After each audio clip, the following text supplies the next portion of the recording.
The Atheist Debates Patreon project presents Is There a Soul? A debate between Eric Hernandez and Matt Dillahunty.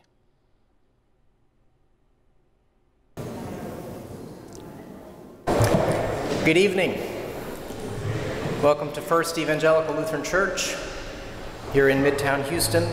I'm Evan McClanahan. I'm the pastor of this wonderful congregation, and I'll also serve as the moderator and timekeeper for our debate tonight.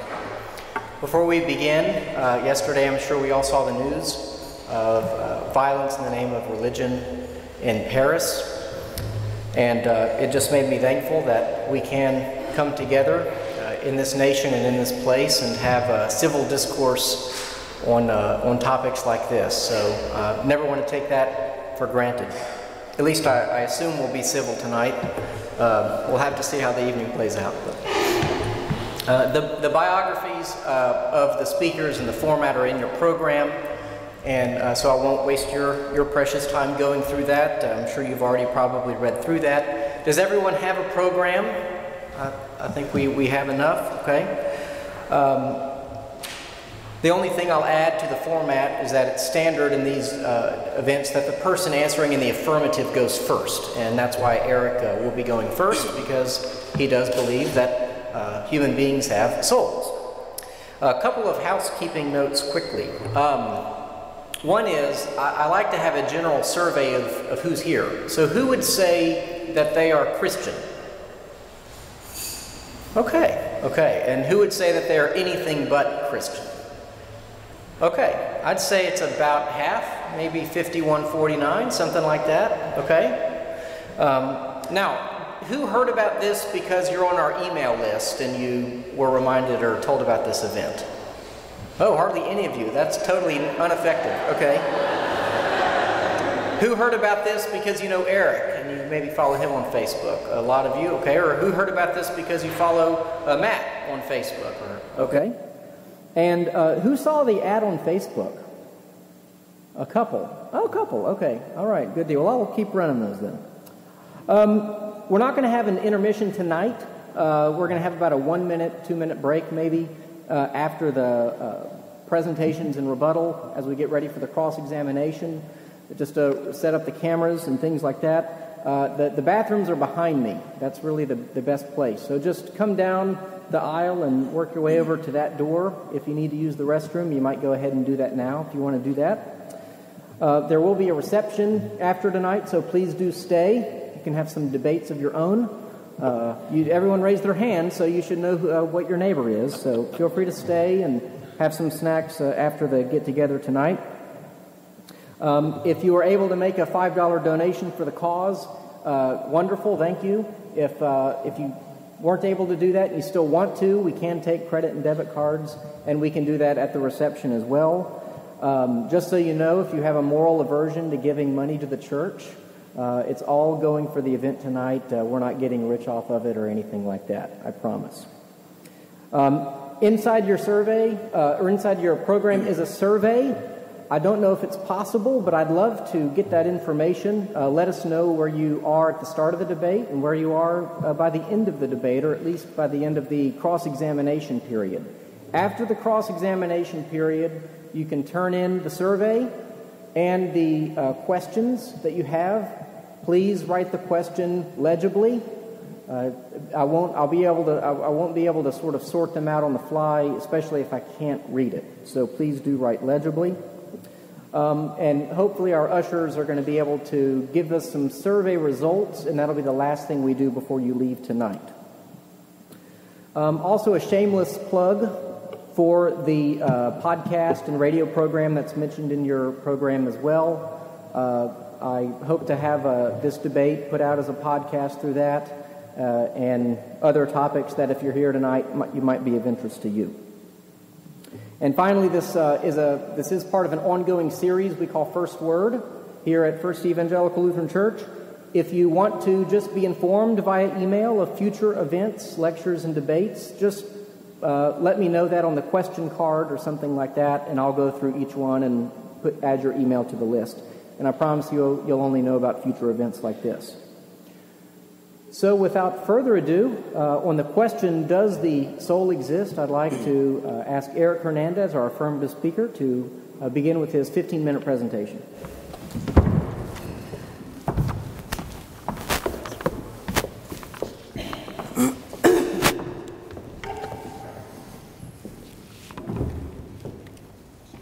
Good evening. First, I'd like to thank you all for being here, for Pastor Evan for putting this together, and for Matt's willingness to be here. Let me first start by giving you two things this debate is not. Can y'all, is it coming up on here? Okay. This is not a scientific question. In fact, science in principle cannot even answer the question, much less ask it. Some of the leading neuroscientists in the world believe in the soul, such as Jeffrey Schwartz and Mario Beauregard, and you can't say that it's because they don't understand the neuroscience when these are some of the very leaders in neuroscience. That is because the question for tonight is a philosophical question about metaphysics and not science. As atheist philosopher of science Michael Roos says, science does not ask certain questions, so it is to no surprise that it does not give certain answers. So appealing to science to answer the question tonight is like appealing to a ruler to measure your weight. It's simply the wrong tool for this assessment. Second, belief in the soul is strictly speaking not a Christian belief. Many of the arguments I'll be using for my view tonight are espoused or came from atheists and non-believers such as John Sarl and Frank Jackson. Now I'll be arguing two basic points tonight. One, that consciousness is not physical, and two, I am more than my brain and body, I am a soul. So let's start by giving some definitions. I hold the view known as substance dualism, the view that I am a soul that has and interacts with a body. What is a soul? The soul is an immaterial thing that contains consciousness, animates the body, grounds and unifies my experiences, indivisibility, personhood, identity through change, and free will. Now let's talk about consciousness. Now consciousness is defined ostensibly, meaning you point to it, so you point to instances of it. For example, how do I define the color purple? By pointing to instances of purple. So describing purple to someone who was born blind would do no good because they would still not know what it is like to have a direct experience of purple, which was actually a version of an argument used by Frank Jackson, who, mind you, is not a believer. Now the 5 states of consciousness, and there are 5, is thoughts, beliefs, desires, sensations, and acts of will. With this in mind, let's look at arguments that support the first point, that consciousness is not physical. First is the argument from identity. Now, we know that conscious states, such as a sensation of pain, is correlated with certain brain states like C fibers firing in my brain. We know there's a correlation. But I want to make one thing clear, and that's just because we know the correlations, it does not mean that the two are the same thing. For example, fire causes smoke, but no one would say that fire is the same thing as smoke. So in my view, correlations are actually expected, seeing how there is a soul that is deeply integrated with a body. But as atheist philosophers honestly correlations are not explanations. They are in fact the very thing that need explaining. So how do we know that conscious states and brain states, although they are correlated, are the same thing? Well, simple. Because there are things true of my conscious states that are not true of my brain states. Take beliefs, for example. A belief could be true or false, but it makes no sense to say that a region of my brain is true or false. For example, no one's going to look at a brain firing and say, look how true that brain firing is. Similarly, my brain can weigh 3 pounds, but it makes no sense to ask, how many pounds does the thought of this debate weigh? While Matt and I may be having heavy thoughts, we don't need to wear neck braces. Second is that, so consciousness, being immaterial, is not contained in the brain. It is contained in the soul that is correlated with my brain. 2, consciousness is irreducible. For 50 years, one of the leading intellectuals in the world has been atheist philosopher Thomas Nagel. A few years ago, Nagel published a book entitled Mind and Cosmos, Why the Materialist Neo-Darwinian Conception of Nature certainly false. His fundamental argument in the book, Thomas Nagel being an atheist, is that you can't get mind from matter. Atheist philosopher Colin McGinn says that any naturalistic explanation for this borders on sheer magic. As a metaphor, he uses Jesus turning water into wine, and he says, how did evolution convert the water of biological tissue into the wine of consciousness? Now here's the problem in detail. Things like watches are what you would call mereological aggregates, meaning it's a collection of separable parts, and all of its functioning could be explained by looking at the levers, the gears, and so forth. And not once in describing it would you have to appeal to things like brain conscious states, such as thoughts, feelings, hopes, desires, and so forth. In other words, aggregates like watches can't have these things. Well, the fact of the matter is, the brain is not a substantial whole in itself. It too is an aggregate, meaning it's a collection of billions of parts put together. Well, what's the problem? Take beliefs. When you look at the base parts of the brain, go to the fundamental base parts, you get things like electrons and quarks. Well, the problem is that a single quark cannot contain a belief. And it's not like when you put a lot more together or you rearrange them, you fix the problem. It's not like at 9,999 neurons, there are no beliefs. But when you add one more, boom, you've got beliefs. Why not?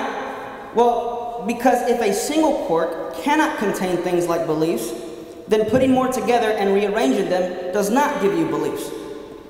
And it's not that we can't see how it happens, and I'm not saying that science doesn't yet know how it happens. That would be to miss the point.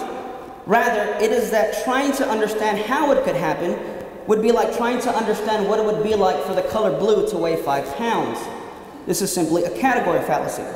So the point is, no matter how many quarks or neurons you add, or how you rearrange them, or what structure you give them, it'll never give you beliefs any more than rearranging the furniture of my house will give you the color blue. Third, conscious states have intentionality. I can't see it from here. Is it on 3? Mereological. Okay, thank you. Conscious states have intentionality, meaning beliefs are about things. Take my belief that 7 is a prime number. The belief is about the number 7. So again, the problem is that by simply rearranging neurons in a different group or structure will not make them about the number 7. Now let me pause just for a second. People usually misunderstand the argument, and what they usually object is they say, but you're just committing the fallacy of composition. And here's what they mean by that. One red brick weighs 1 pound, then a whole house of red bricks will weigh 1 pound.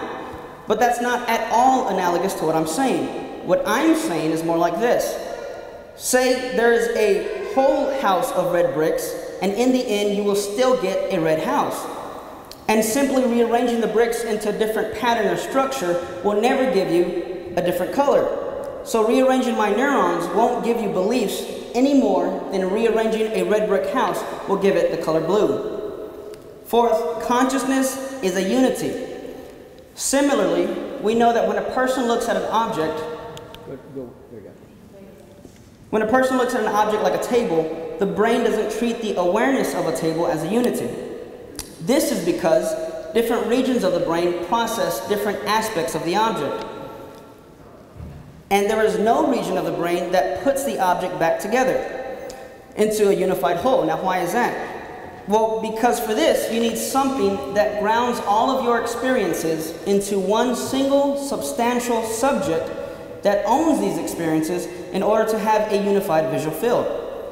Philosopher Eric Lacroix gives the example of 5 chefs in 5 separate kitchens, and each of these 5 chefs is only working on one part of a single recipe. Now, even if all 5 chefs were working on the recipe at the same time, it does not follow that there is any one single chef working on the whole recipe. In a syllogistic format, it goes as follows. 1, I am either an aggregate, a collection of parts, or a soul. 2, aggregates cannot have a unified visual field. 3, I do have a unified visual field. 4, therefore I am not an aggregate, I am a soul.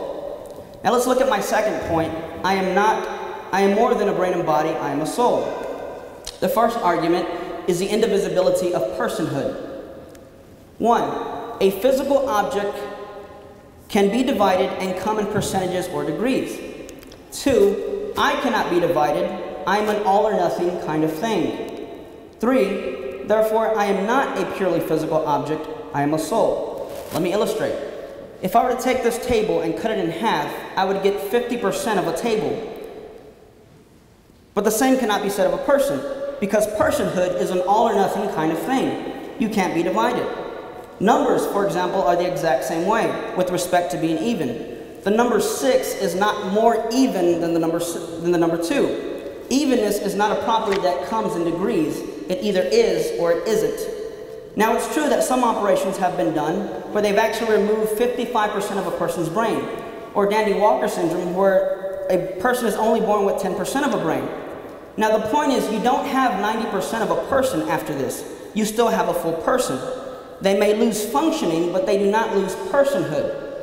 So since I cannot be divided, but my brain and body can, it follows that I am more than my brain and body. I am a soul. The second argument, identity can change. If something is a physical object composed of parts, it does not survive over time as the same object if it comes to have different parts. My body and brain are constantly changing, losing, and gaining new parts. 3. If I am to survive over time, I must be more than my brain and body. 4. I do survive over time.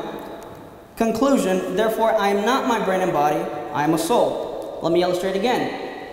If you could take me apart piece by piece, there is nothing you can point to and say, oh look, there he is. Because I am not identical to any part of my body, neither am I merely the whole of my body. For example, if you could take a car apart and replace every single piece, you'll end up with a different car. And then if you take those replaced parts and put those back together, you'll now have 2 different cars. But the same cannot be said of me. Here's why. Say I committed a crime 10 years ago, but the evidence just now came in. Well, according to science, we know that every 7 to 10 years we get new brains and bodies, or at least for sure new bodies. Well, if I were merely my brain and body, I would just have to say, excuse me, officer, that wasn't me, that was some other guy, go find him. But good luck because he doesn't exist. But that's absurd. Why? Because we know that persons retain identity through change and part replacement.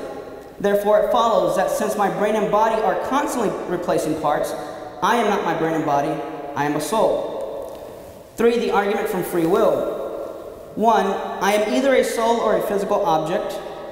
2, if I am a purely physical object, then I do not have free will. 4, but I do have free will. I freely came to this debate tonight. 4, therefore I am not a purely physical object, I am a soul. Aristotle used this illustration. He said, if I move a rock with my staff, then my hand moved the staff, my staff moved the rock, but what moved me? Now, if you want to say that it was a brain firing that caused my hand to move, to cause the staff to move, to cause the rock to move, I would simply have to ask, and what made that brain firing fire? And sure, you could say the same thing, but then we'd end up in an infinite regress and the action would never be accomplished. So here's the point. For there to even be free will, you need a personal free agent that is capable of being the originator of all your actions. But if there is no soul, and all you are is a purely physical machine, then you don't have free will. I don't put $1 into a Coke machine and it chooses to sing me a song instead of giving me a Coke. So if you deny the soul, then you have no grounds for believing in free will, which literally means, and here's the punchline, that every thought you've ever had was not your own. So literally, the last thing you can call yourself tonight is a free thinker. So in conclusion, we have seen at least 7 independent arguments for the existence of the soul. The first argument was the argument from identity, which shows brain states and conscious states aren't the same thing. The irreducibility of consciousness. Third, conscious states have intentionality. Rearranging neurons don't make them about things. 4, the unified visual field. 5, the indivisibility of personhood. 6, personal identity through change. And 7, the argument from free will, that I have free will and physical objects do not. Thus, we have good evidence for embracing substance dualism.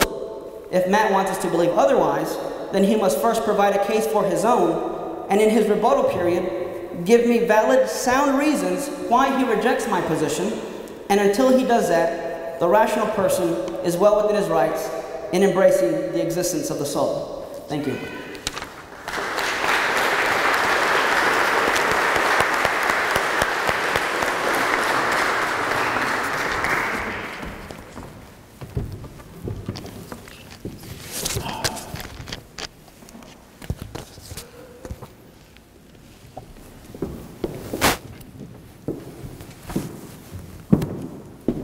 I should probably take this.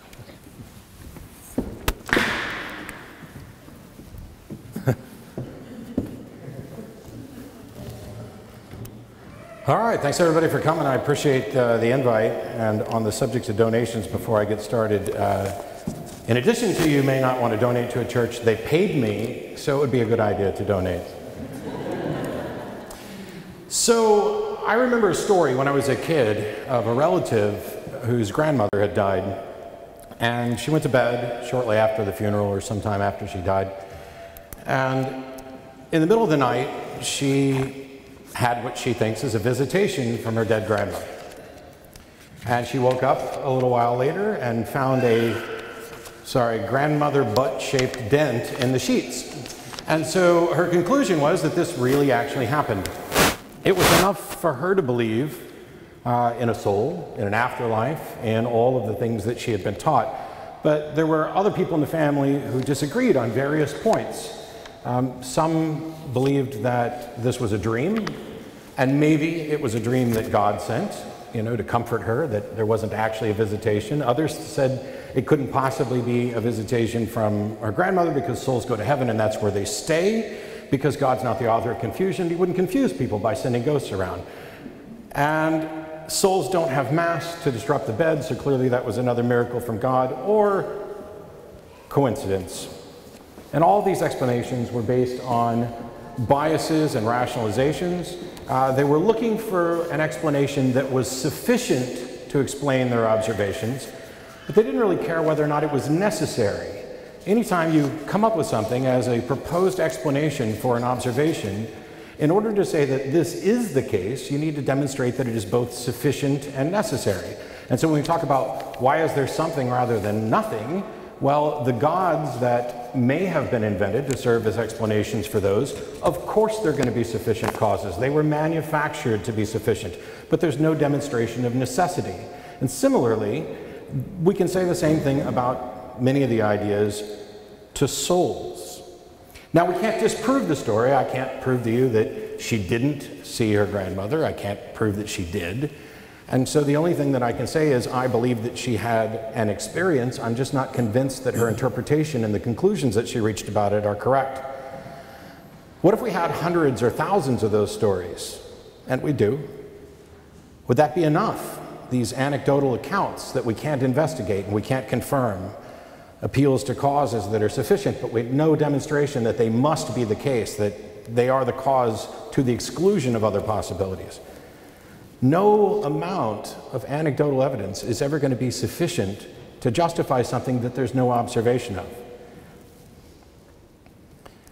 An accumulation of that sort of evidence is neat, but we have that in many other areas where we don't generally agree. There's lots of alien abduction stories, ghost stories, and other things where many people have similar stories and they've come to similar conclusions, but we tend to not believe despite the garbage that you see on the History Channel. It's natural that our ancient ancestors would have come up with the idea of a soul. It makes perfect sense, especially in light of limited information. I'm standing here having a conversation with you and you drop over dead. Nothing that I can see has changed about your physical state. So it's natural to conclude that something that was there is gone and that this something must be invisible and perhaps intangible and that it moved on. Whether or not it continues to exist, we don't know, but that's the way you can come to a belief that a soul exists.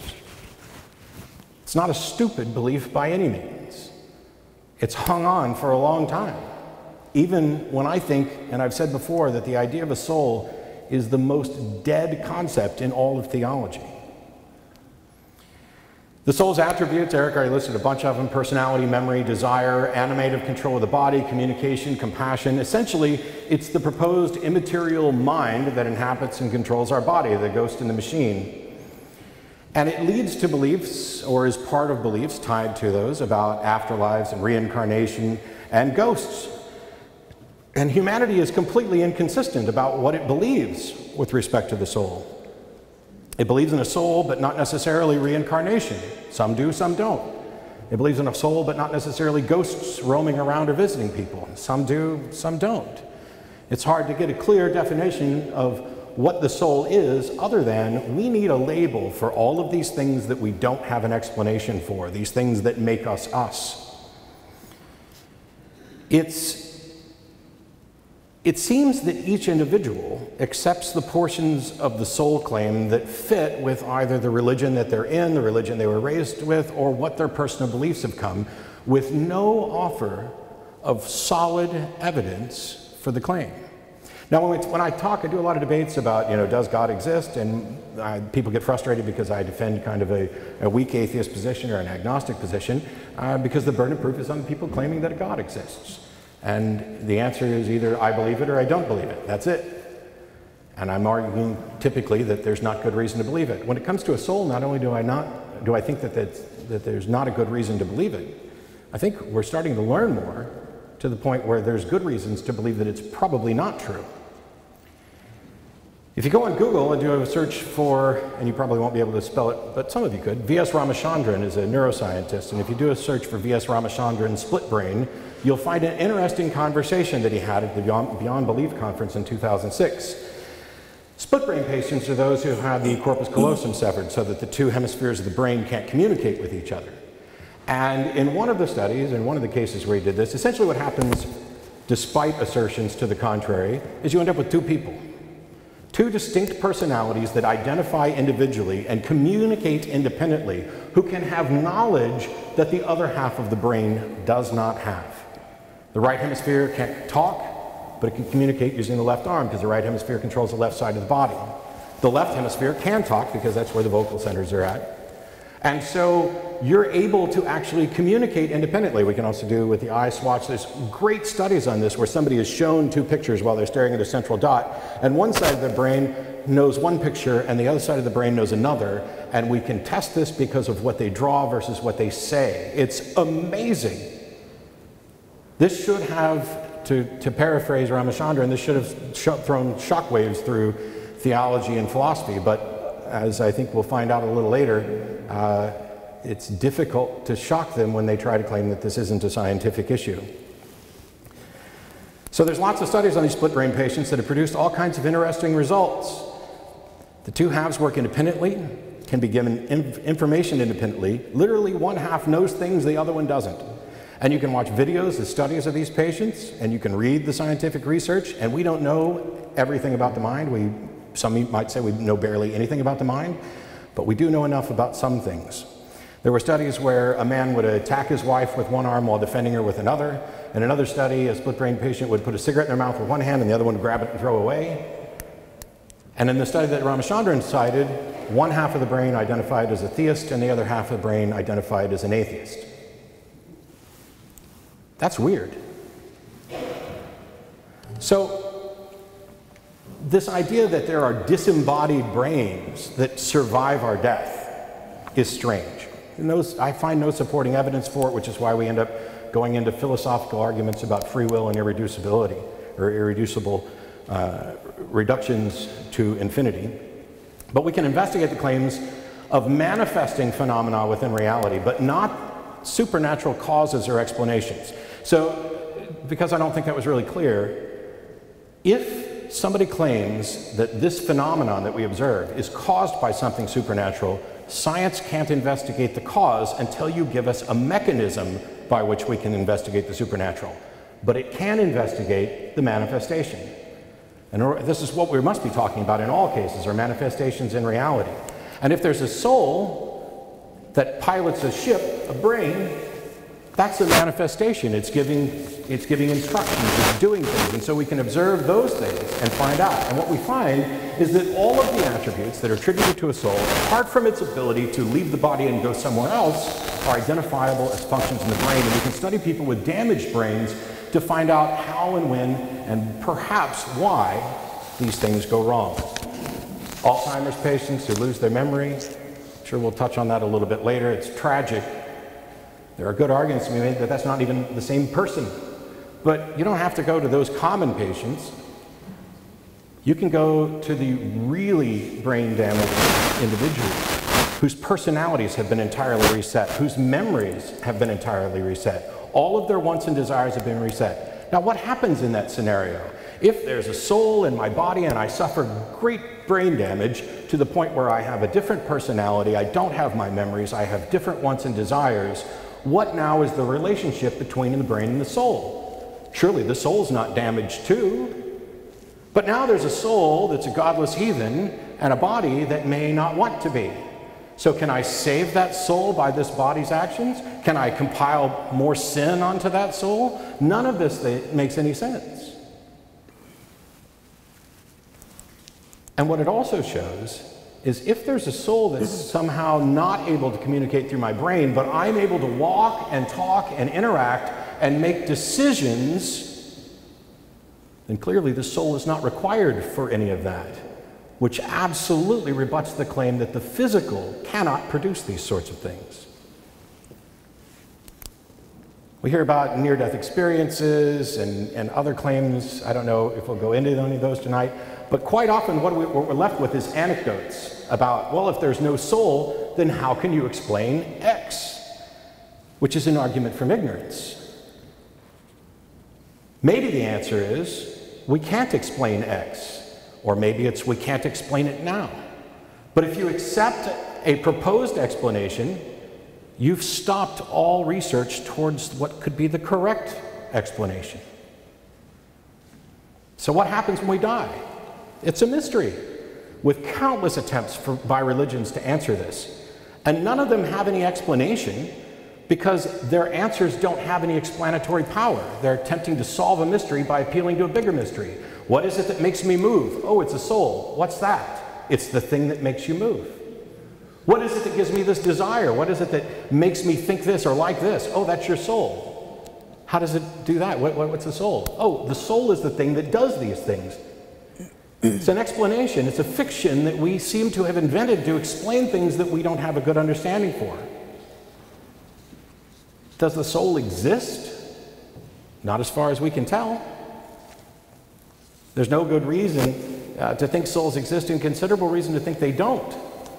The difference here is that the people who in many cases are advocating for a soul are saying the physical cannot produce this. It cannot possibly serve as an explanation for this.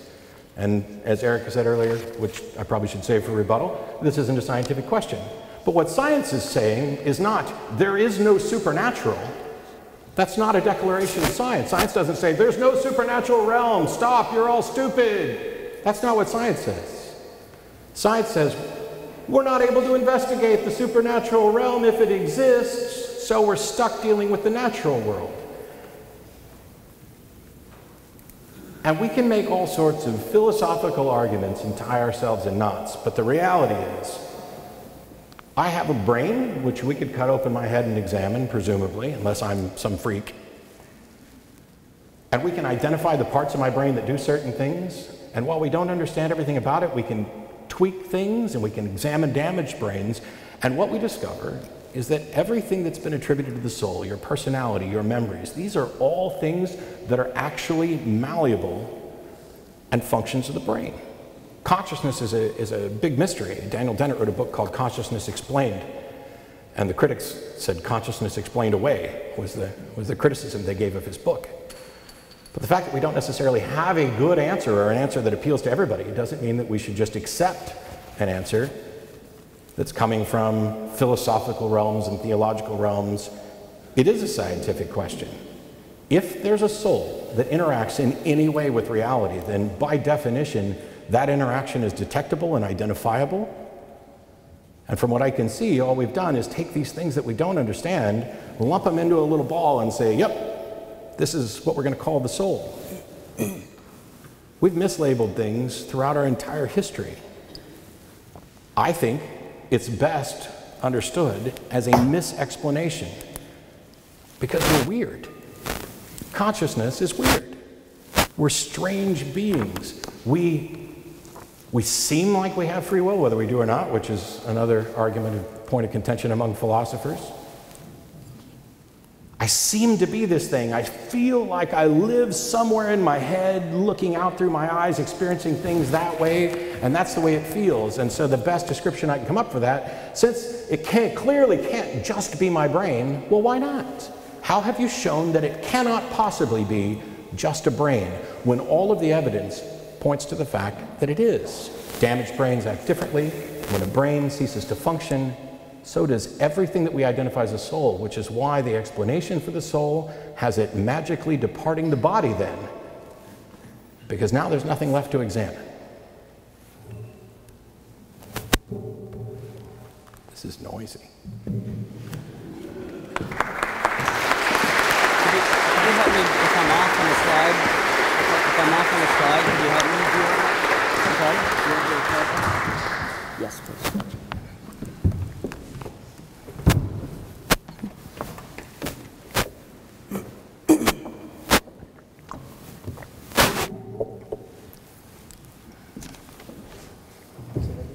We're good? Yeah. Okay. Now, it seems all Matt did was point out some interesting phenomena and give us correlations, but you'll recall that in my opening I already addressed that correlations are not explanations, but are in fact the very thing that need explaining, which Matt failed to do. So let's explain these phenomena and correlations in light of my view, given substance dualism. First, you have things like what he actually mentioned. You have better explanatory power on substance dualism with things like personal identity. In my arguments, I claim that if there is no soul, then sameness through change is impossible. Well, it seems that Matt actually agrees with me on this point, based on his view of identity, where he says that things like brain trauma and these kind of experiments give you different persons. But clearly this is absurd because it leads to things like this. Say a guy's having problems with his wife, and the next day, unfortunately, she gets in a tragic car accident, and it alters all her memory traits and personality. Well, if what Matt is saying is true, then this guy's now single because his wife no longer exists.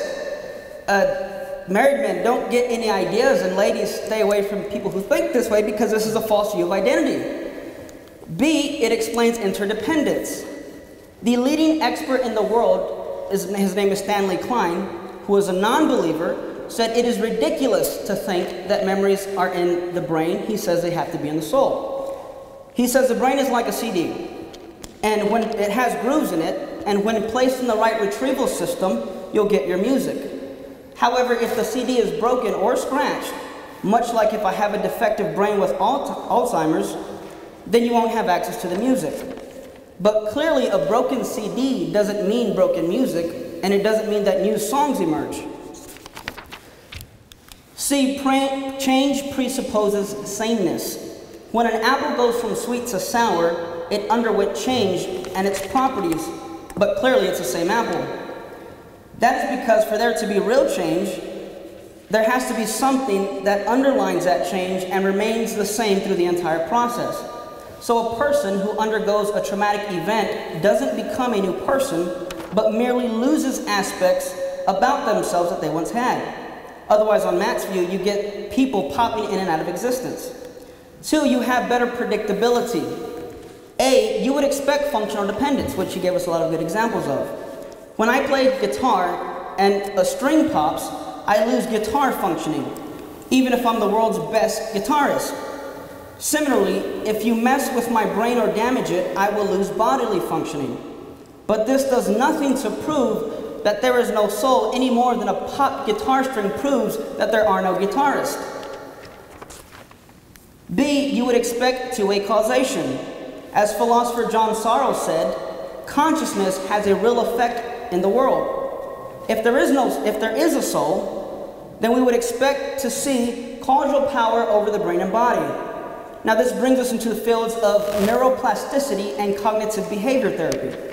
Jeffrey Schwartz, who is a leading neuroscientist, has done tremendous work for patients with mental disorders such as OCD, anxiety, and depression.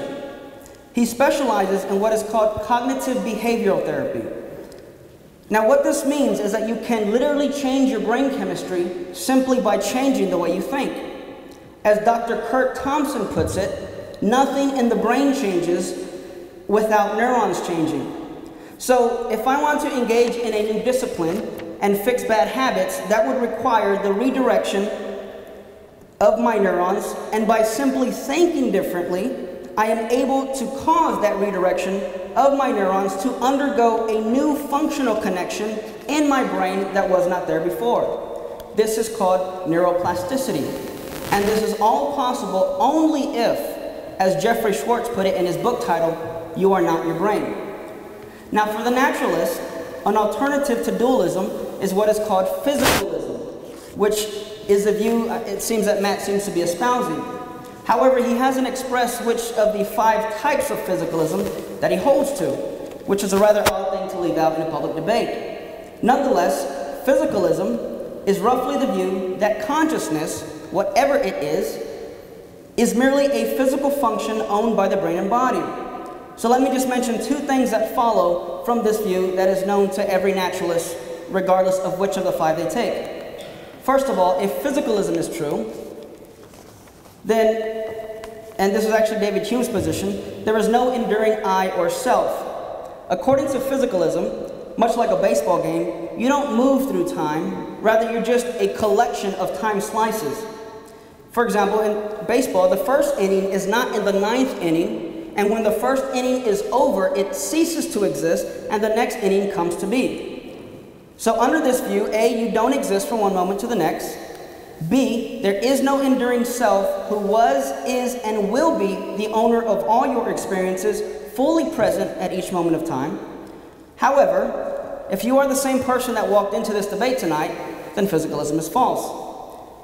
2, if physicalism were true, there is no free will. Take neuroplasticity, for example, which we just talked about. It would be obvious that it would require you to have the ability to go against your habitual way of thinking. This is known as libertarian free will. However, on the physicalist view, A, your thoughts and actions are determined by your inputs and outputs, and there is no room for freedom of the will. However, if you freely chose to come to this debate tonight, and if you chose to freely believe in physicalism, then physicalism is false. Now, based on 1 and 2, if physicalism is true, we have a new conclusion. And that's 3, that rationality is impossible, and here's why. Say right now you're undecided as to which position in tonight's debate is true. Well, at least 2 things are needed for rationality. 1, you need to be the same self, fully present, at the beginning, middle, and end of tonight's debate.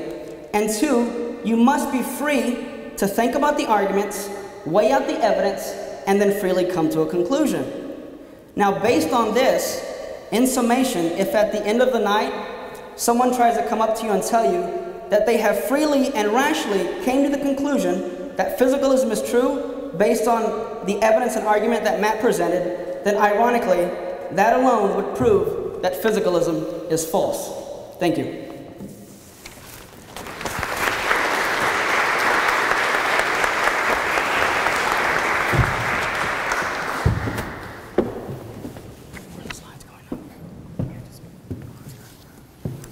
All right. Oh, we started time? I don't want to cheat.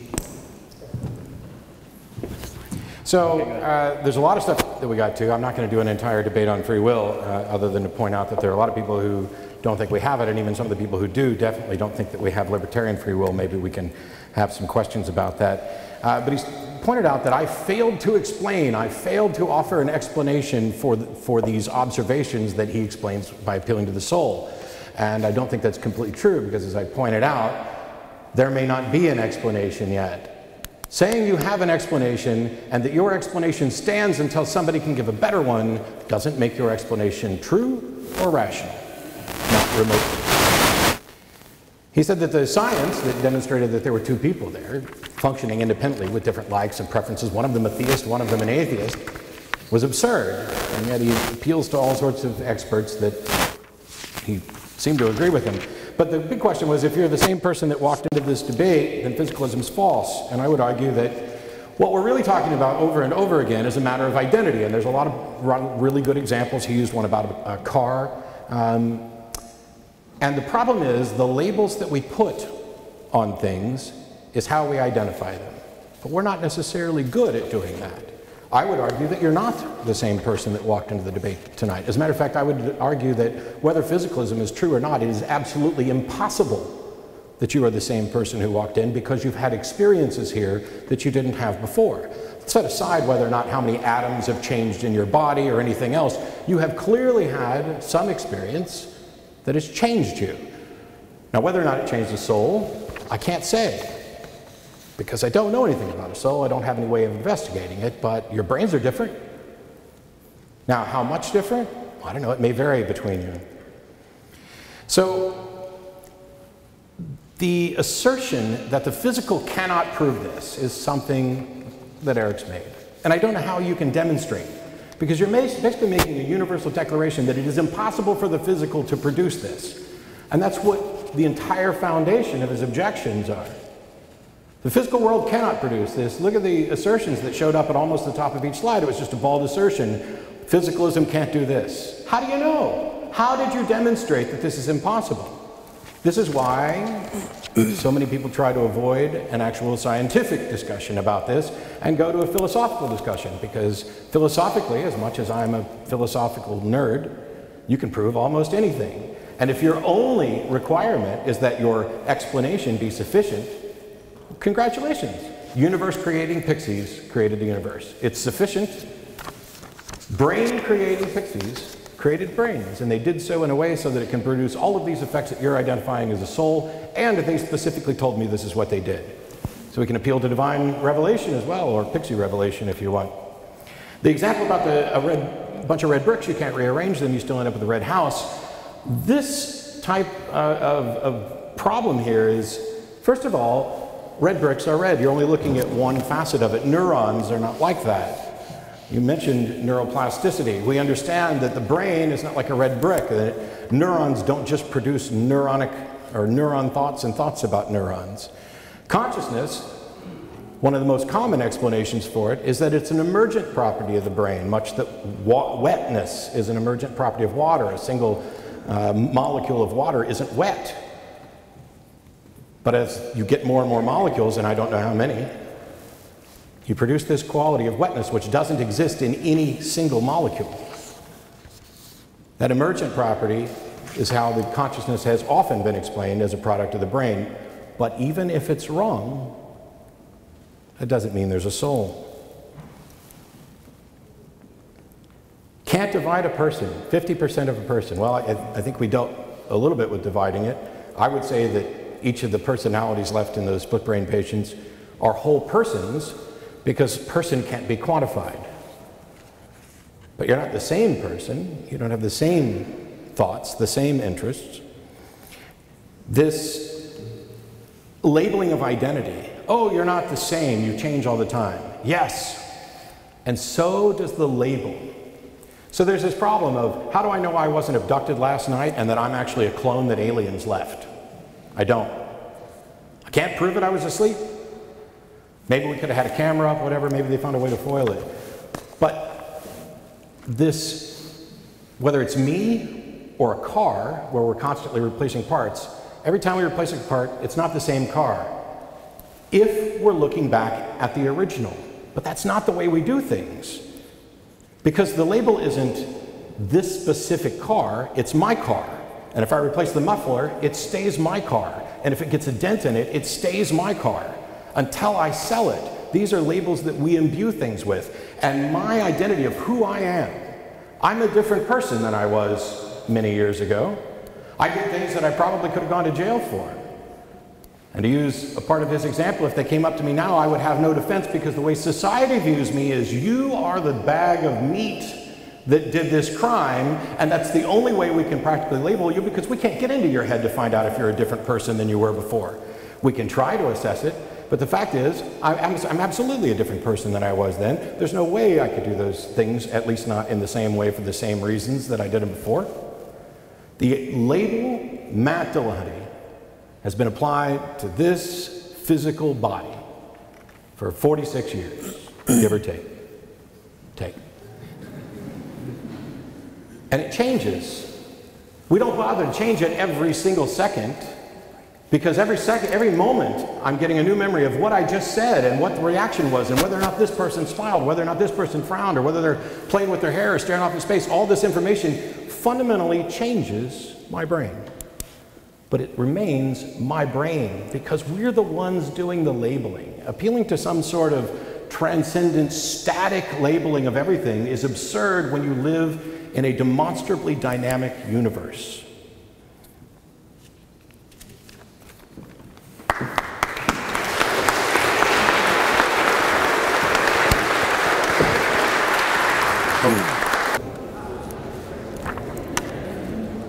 Okay, a few more than 2 minutes, but hopefully everyone's gotten to stretch their legs and so forth. So we're going to move into the cross-examination portion of this of the evening.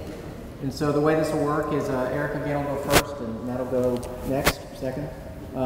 Be 10 minutes each, and each will have 2 opportunities to ask questions. And we were just talking, it's okay if this is a little conversational as well. And then I think we'll move straight to audience questions. So hopefully my ushers can hear me as well. After the cross-examination, that's when you can turn in your survey and your question.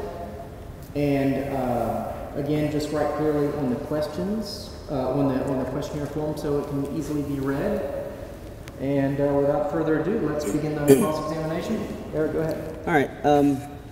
Let's start with the most important and crucial question that would actually give this debate a point, and that would be libertarian free will, as I said, is the ability to will or refrain from willing to do something. So, do you believe free will exists? I don't believe libertarian free will exists. I'm a compatibilist, and a la Dan Dennett, but I think libertarian free will doesn't exist. And did you freely come to believe that? Under the compatibilist version of free will, I may or may not have. It appears that I was able to assess things as a thinking agent, and that's good enough. So what Dennett basically argues for is the varieties of free will worth wanting. I have the freest will I can imagine. Libertarian free will tends to go further, implying that the decider essentially is not bound by constraints. Let me press it a different way then, if I can. Sure. According to compatibilism, it simply means that you have the freedom to freely choose what you were already determined to do, at least according to compatibilism. For example, even if let's say a mad scientist, for whatever reason, has put some kind of electrode in my arm to make me punch the person in front of me.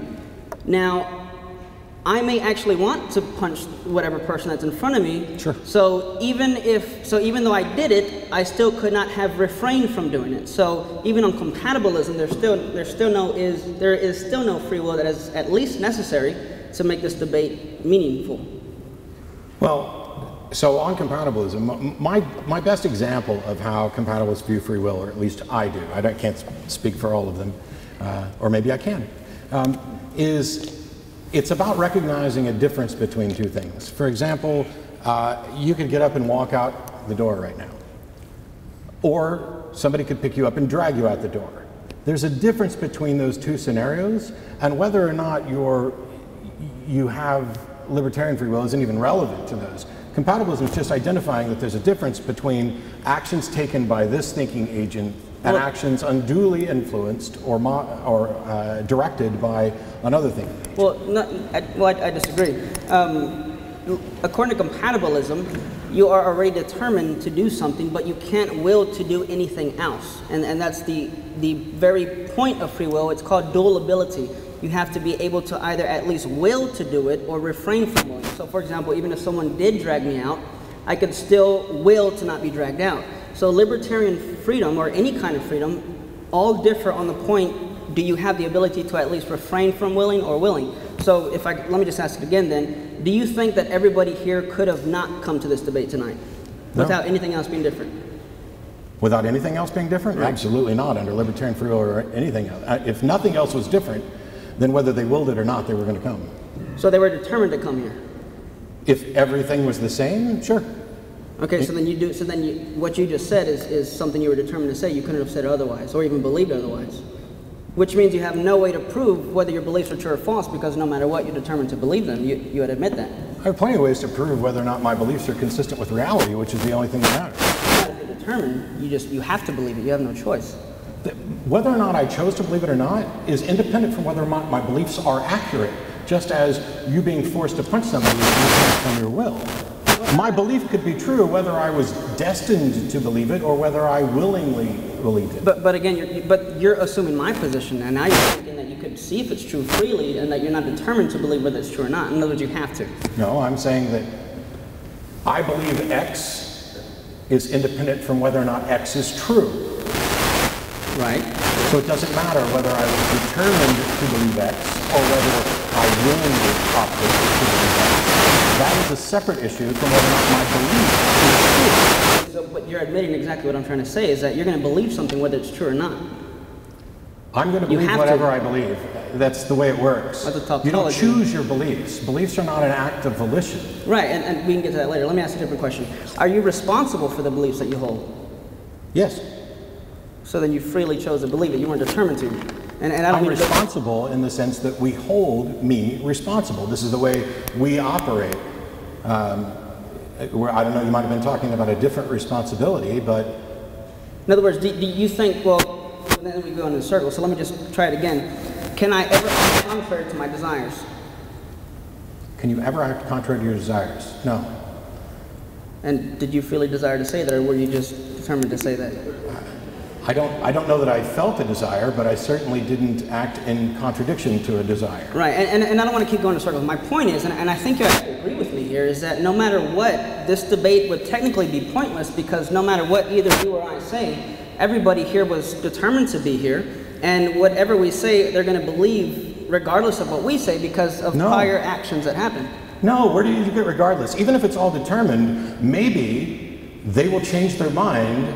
It's determined that they will change their mind based on what I said or based on what you said. But that's not what I said. There's nothing about free will that says you get to ignore every action. It's the actions that matter. It's the interactions that, if anything dictates what you believe or what you accept, it is the interactions. But that is completely irrelevant. So what I'm saying is that in order for them to make a free decision, they can't be determined. Because, for example, I'm not convinced they made a free decision. I came here to debate the soul, not free will. Well, the soul has to do with free will. If there's no soul, there's no free will. But I don't believe there's a soul, and simply asserting that we do have free will doesn't still get you to a soul, because there's no demonstration that even if we have free will, that this means there's a soul. Let's try a demonstration. If you're here today and you don't believe in free will, could you please freely raise your hand? Oh, you do though. I had a, now if you notice the way I worded that, I don't think you caught that. I said, if you don't believe in free will, please freely raise your hand, and some people actually did that. That alone would prove that, at least say that there's some type of free will. Nothing determined them. No, it wouldn't. How would it not? So that's stimulus response. You haven't demonstrated that it was free will. How did I not? I said if you freely believe to, raise your hand. How is that? So they were determined to. I could program a computer to respond to, if you freely believe you have free will, turn the screen white, and tell the computer that, and it would do that. It doesn't demonstrate it had free will. But now you're begging the question. You're actually giving me an example where there is no free will.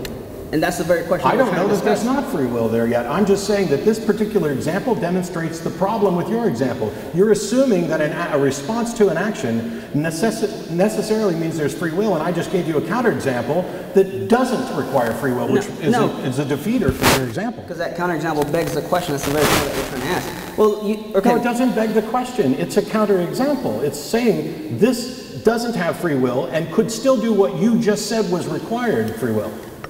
If you say, this response requires free will, and I show you an example where that response doesn't require free will, that's not question begging, it's pointing out how you're wrong. No, not at all, because let's keep it question. It's his question, sorry. Okay, well, let's talk about desires. First of all, I don't agree with you. If I freely choose to raise my hand. How'd you know that you did? Oh, sorry, your questions. Okay, no problem. Now okay, well, let's talk about desires.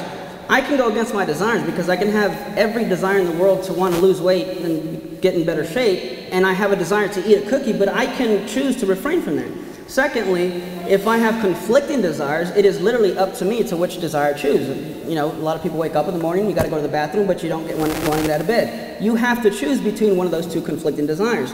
So, and what I said earlier, if there is no free will, and even if determinism is true, what you're saying, if I was caused by prior events to do something, and I could not have done otherwise, then we cannot have rationality. This debate is completely pointless, and no matter what we say, everybody is determined to believe a certain thing. And I would say that the opposite's true. Your position is that you can violate the causal explanation. You can violate causality. You can willingly violate causality, and that puts an end to rationality. In a dynamic universe, it is causality that gets us to rationality, not violations of causality. Well, no, not at all, because I can refrain, like I said, from willing, and and it just seems that we disagree, so I'll have to move on. But again, well, I guess we have 1 minute left, so let's just finish that up. If there is no, like for example, if I have an itch, I can resist a scratch. Yes. Well, that's free will. So, you said, can you ever act in violation of your desires? And the complexity here is that there are some desires. Can I resist my desire? Can you resist your desire? Right. There are some desires that are in conflict. Sure. Okay? You can resist scratching to satisfy this desire if there's another desire that you value higher, or there's higher value, whether you are free of will or not. Well, I value eating cookies more than I value losing weight, but I can still refrain from eating a cookie. Yeah, because you value losing weight more than you value You're assuming eating that, but you said you can't look at my brain, so how would you know? So there's two reasons, there could be more than two reasons why you would choose losing weight over eating a cookie. One of them could be that you value losing weight more at that particular time, and the other one is that you can violate the causality of the universe and freely choose to deny will. Why would you do that if you didn't value losing weight more? So it's self-defeating. Yeah, well, that's question begging, but time's up. A reductio ad absurdum is not question begging, but so I apologize in advance. Although we went from a soul to free will, so I don't think this is much of a stretch. Did God create the universe? I believe so. Okay. Did he have a choice in what kind of universe he created? Yes. Did he know what was going to happen? Sure. So God knowingly created the universe in which I'm an atheist and you're a Christian. Right. Then you don't have free will of any sort. You're assuming God made you an atheist. Again, we're going back to you're assuming that there's no free will. God could have picked a universe in which I remained a Christian, right? I don't know. You said he could have created a different universe. Mm-hmm. I'm assuming among those different ones there are one where two universes God could have created, somebody ends up going to hell, and in another universe he could have created, they ended up going to heaven. I have no idea. I'm not God. Okay.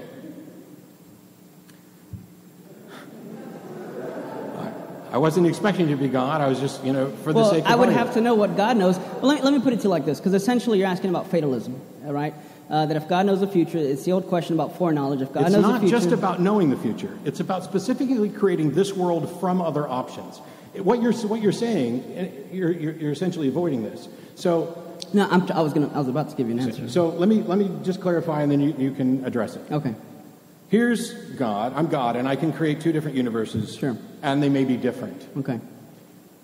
Either it's the case that I create, in this universe, Matt is an atheist who ends up going to hell or whatever he does, and in this universe, Matt's a Christian. Either those are two. Or in both of those universes, in all possible universes God create, I end up as an atheist. Right. In which case, we're back to whether or not there's any difference in the universe God could create. Okay, now we're talking about what you call counterfactual statements.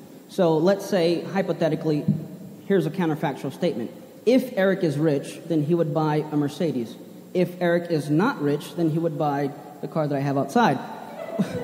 Well, I'm not rich, so I have the car that I have outside. But if I were rich, I would have done this. So a counterfactual doesn't show that there's no free will. If anything, it shows the opposite. It shows if this, then that. But in the end, they are still my free choice. Did God create the universe knowing whether or not you'd be rich? Sure, but what does his knowledge have to do with my free will? Because if he chose to create this universe as opposed to another one that gave you different opportunities. Now, okay, again, you're begging the question. You're assuming there is no free will. If there's free will, I'm regardless of what universe God created, it is still up to me to do whatever it is in whichever universe I find myself. I'm only pointing out that under one particular God model, which you may not adhere to, there definitely is no free will. And that is the God model, where God created everything, could have created it differently, Right. And chose to create it this way, knowing what would happen. Right. Okay. There is no free will in that universe. Okay. If there was only one door to go out of today, it would not follow that I am forced to go out of that door. I can not go out of any door. So, again, you're begging the question that just because there's one door, the universe that we're talking about, then I have to walk through that door. No, God knows whether you're going out the door or not. And what, right? Again, yeah, sure. So if God knows you're going out the door, is there anything you can do to not go out the door? Yeah, He only knows because of what I'm going to do. You can do something to make God wrong? Which is what I'm trying to go to. Okay, let me tell you exactly what I was saying in the beginning. You're asking about fatalism, which is what I was about to address. Okay. Say at my daughter's next birthday party, I record everything. And then the next day I talk to someone who wasn't able to go, and I said, well, let me show you the video. Now, I know infallibly what happened on the video, but at the timing of that video being recorded, everything was done freely. Yep. Now, me knowing and the video already having what happened does not in any way insinuate that what happened in the video was determined to happen and could not have done otherwise, just because I know you didn't create the circumstances of that video. This is where the analogy fails with the God. You're arguing the analogy, not the point. Again, if I know what happens in the video, it doesn't mean that the video is determined to happen. While I recorded it, it was freely done. You're familiar with Craig. He gives the example of the infallible barometer, where he says, say you have a barometer that knows the weather tomorrow. Well, the barometer doesn't make the weather happen. It predicts it, what's going to happen, and of course, if it's infallible in God's omniscience, then it can't be wrong. Now, if the weather were different tomorrow, then the barometer's prediction would have been different. But whatever the weather is tomorrow is what makes the barometer, gives it the prediction that it is. So God knows what I'm going to do tomorrow, but that doesn't cause my actions. I didn't say that. That's what you want? Okay. No. Clarify, please.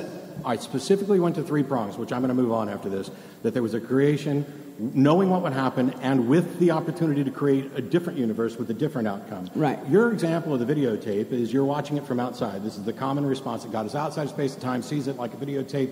I don't think God's outside of time, but... Okay. Watching a videotape is outside of the timeline of the events that took place. A videotape's never going to change, right, and you can know what happens. The difference between you filming something and you intentionally creating all of the circumstances within the tape, that's the difference between the video example and God. You're assuming there's no free will. If I could... When I proposed to my wife, I set everything up. She still could have said no. I'm not assuming there's no free will. I'm pointing out one type of free will that is in conflict with one notion about God. What would it take to change your mind about the existence of the soul? Well, first, if you can show me why my 7 arguments are wrong and where they're false, which you haven't done. If you could show that, well, first of all, you got identity over time. If there is no soul, then you don't stay the same. If there's no soul, there's no free will. So technically, there's nothing that could change anybody's mind about the existence of the soul. There are things that physical stuff can't explain. See, earlier you talked about science answering the question, but that scientism is a well-refuted view of knowledge. I mean, there's a lot of things science can't prove. There's a lot of things science assumes. You can't prove scientifically the existence of truth because, first of all, science presupposes truth before using it. Science doesn't make proclamations about truth. It doesn't presuppose truth. Science doesn't tell you what's true. Right, because it's not a scientific question. That's a philosophical question about epistemology. That's exactly my point. And maybe, philosophically speaking, maybe there is no truth. Maybe truth is an abstract concept that we've invented to label things. What science tells you are what are probabilistically the most reliable models of the reality we experience. Yeah, you're familiar with self-defeating statements. You said maybe there is no truth, but you assume that that's true. You say truth is just... What is the problem with the word maybe that you say I'm making an assumption? Well, even if you said maybe there's no truth, then that might be true, which proves that there might actually be true, and that you're... That's an acknowledgement that I don't necessarily know the answer to this. It's certainly not making an assumption. Disagree. Agree to disagree. I didn't make an assumption. I'm saying I don't know. If I say I don't know and you're just going to disagree with me, now you're not debating. No. You're just being a contrarian. No, not at all, because you're the one making the claim that science doesn't give us truth. I say exactly. You're proving my point. Making a claim that what? Science doesn't give us absolute capital T That's truth. Not just me making that claim. That's the facts about science. Okay, again, that's my point. This is not a scientific question. You can't use science to answer metaphysical questions. Sure. I don't use a ruler to measure my weight. That's just a category fallacy. I agree with you that it's the wrong tool. The problem is that nobody's given us the right tool. Nobody's demonstrated any tool that can reliably examine or confirm the existence of anything supernatural. Okay, right, and see, now we're no longer talking about the soul, now we're talking about the method. I could equally say no one has given us a tool that shows us that we can't have tools to demonstrate this. I mean, then we just go in a circle. Yeah, the difference is I'm not making an assertion that we can, and you are, which is why you have to demonstrate that you have a method that is reliable. Okay. Simply saying that nobody's shown us a method that's not reliable doesn't mean that all of a sudden whatever anybody asserts without a method gets to be assumed as rational. Okay, well, give me another method, please. How would we investigate? So this is the common thing. Give me another method. How do you explain this if not that? That's an argument from ignorance. No, your method stands until somebody else comes up with a better one when you haven't provided any method. No, I gave 7 arguments that included methods. You gave 7 arguments. There's no method to verify that a soul exists. I gave 7 arguments for the soul. Which one of those You made a bunch of would you want to talk assertions about? that physicalism can't do this with no demonstration that it can't. Well, you're making an assertion that I need a method. What method did you use? I'm making an assertion which can be verified by watching the tape back. Right, and you're asserting that I need a method, but what method did you use to find out that we need methods? No, I'm not saying that I used a method to determine, although I would say that the method that I used was reason that we need some way to tell the difference. So I have a T-shirt, I want to believe as many true things and as few false things as possible, which means in order for me to have a model of reality that best matches reality, or even super reality, I have to have mechanisms that can be demonstrated to reliably produce useful information that is consistent with the reality I experience. Well, that leads to an infinite regress. What a lot of people don't realize here, and it's getting more obvious, is that we both differ on our views of truth and reality and knowledge. I take the position that knowledge can start with a belief that you don't have to verify. You take the methodological approach. I mean, you can laugh, but that's not a disagreement. That's just. I'm sorry. That was actually rude, but I was drinking in a cup. It's okay. After. So, okay. Well, let me. On your view, I say I believe A because of B, and you say why do you believe B? Because of C, and why? And eventually, when you get to Z, you can't verify that by anything else. But on your view, everything you believe is circular and self-defeating. No. There's a problem where people try to point out an infinite reduction, and Carl Sagan had pointed out, if we go down this road, somebody wrote, if we keep going down this road, we'll never stop asking questions. And Carl Sagan replied with, why stop? Because we won't know anything. You have to start. Well, you won't know anything if we don't get anywhere. I'm over. We're at 10. Okay. Your turn. Okay. Well, I want to take a time out. First of all, I'll say I'd love to do a sequel of this. You guys are a lot of fun. First of all, I see a lot of smiles in the audience, so I think y'all are enjoying it as well. And it's a great conversation, but y'all are free to, sort of ask questions and get answers. But y'all can keep, y'all are conversing freely. I mean, that's the cross-examination. But so we'll do one more each, okay, and start thinking about questions. And after these 2 cross-examinations, we'll turn in the survey and the questions. Go ahead. Okay, how do you identify a mental state? Sorry? How do you identify a mental state? I don't know what you mean. I'm not trying to be frustrating. No, it's fine. Well, there's a number of different ways. You can do an MRI scan to show what the brain state is. Right, but I'm not asking about the brain state. I'm asking about the mental state. I don't know what the difference is. I gave an argument earlier. I said that they have different properties. I don't think that they do. I'm convinced that the mind is produced by the brain, and I am okay with the reductionist view that we're talking about brain states. It's just that they present in a way that is different, much the same way that with the water-wet analogy. Well, there's a problem with that, but we can get there later. Yeah, no analogy is perfect. So you're saying that? So you take Dennett's view that there is no consciousness? That consciousness is it's not there. No. Well, you said you took a reductionist position, so it's just whatever the brain does. So no. So saying that the mind is something that the brain does, that this is produced, it's a phenomena that's produced by the mind, doesn't in any way deny that we're conscious. Okay, so you said you identify a brain state by what kind of pattern it has in the brain. I mean, a mental state, right? So we correlate with a physical component, and the assertion is not the physical brain is all that there is. Okay.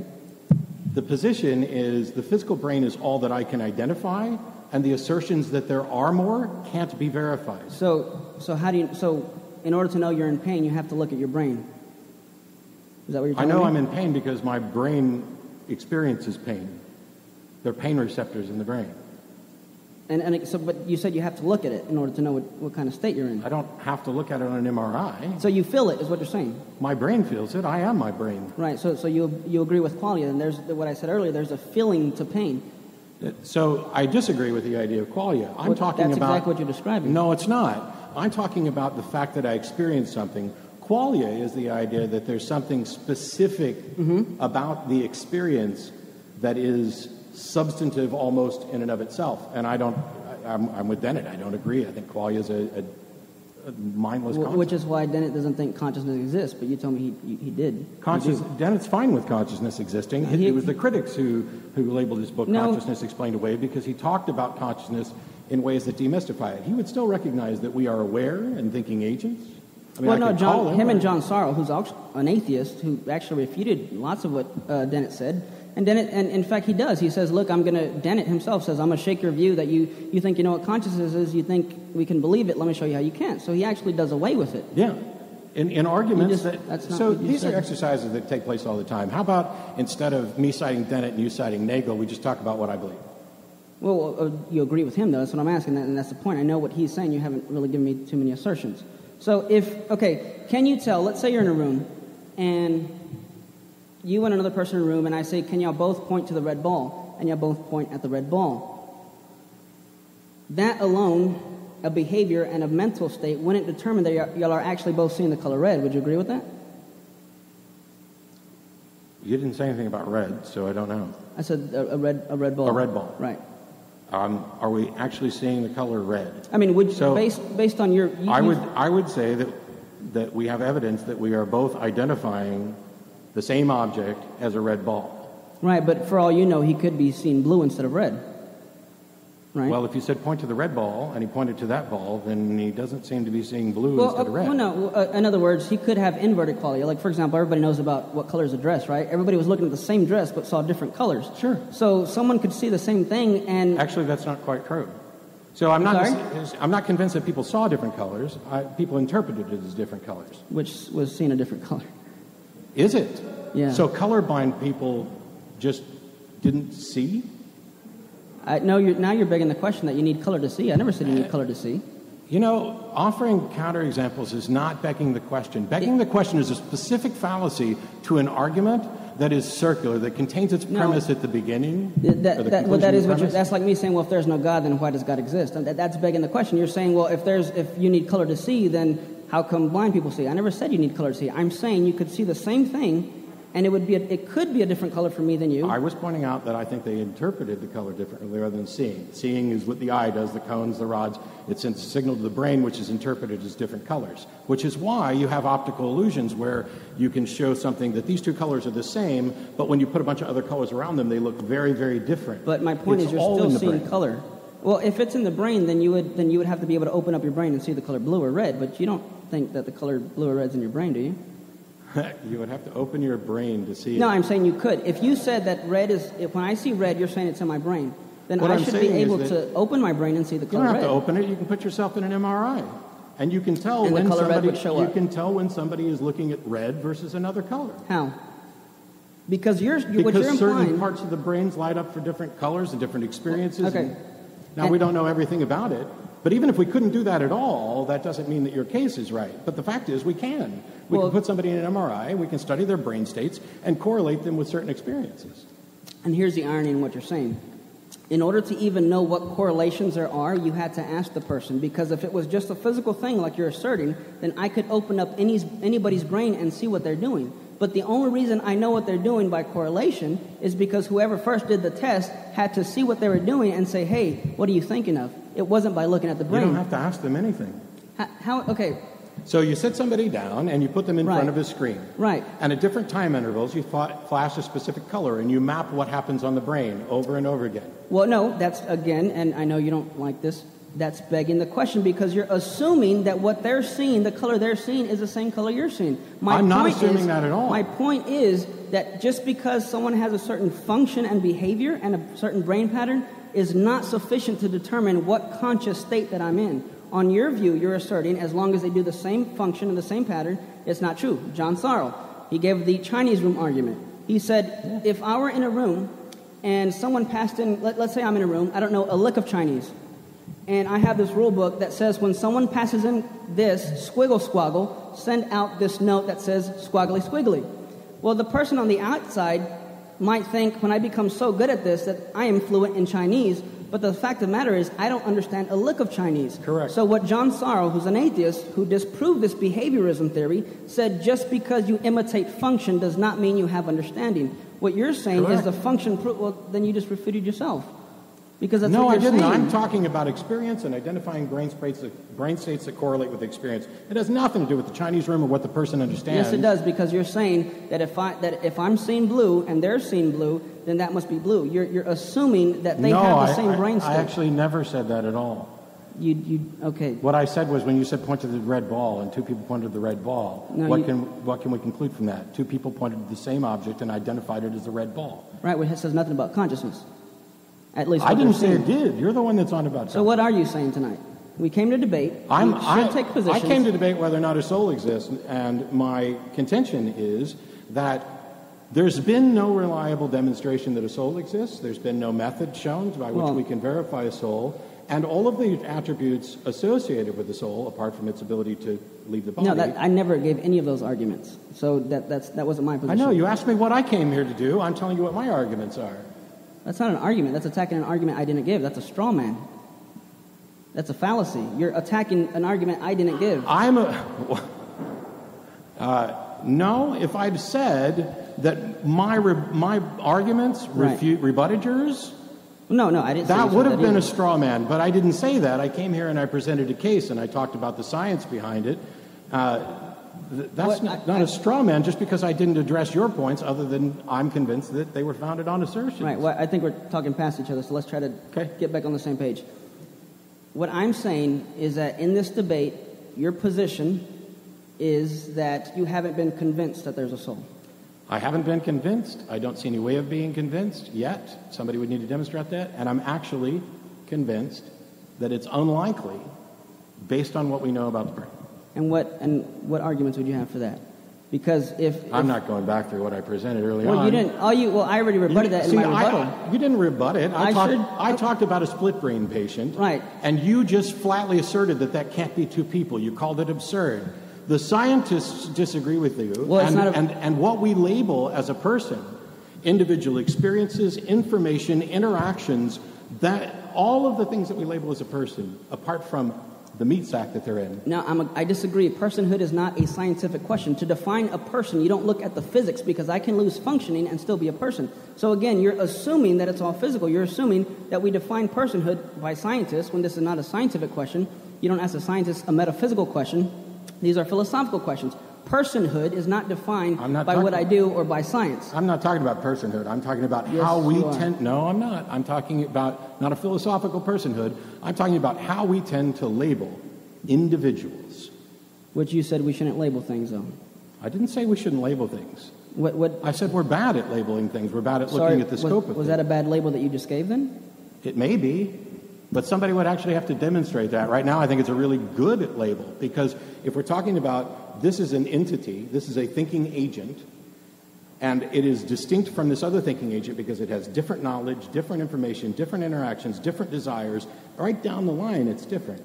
I don't see any other way to label this than that these are two distinct individuals communicating and acting independently, despite the fact that they originally were part of one brain. Which we disagreed on, but okay. Oh, well, I don't know where I was. Do other animals have souls? Yes. Okay.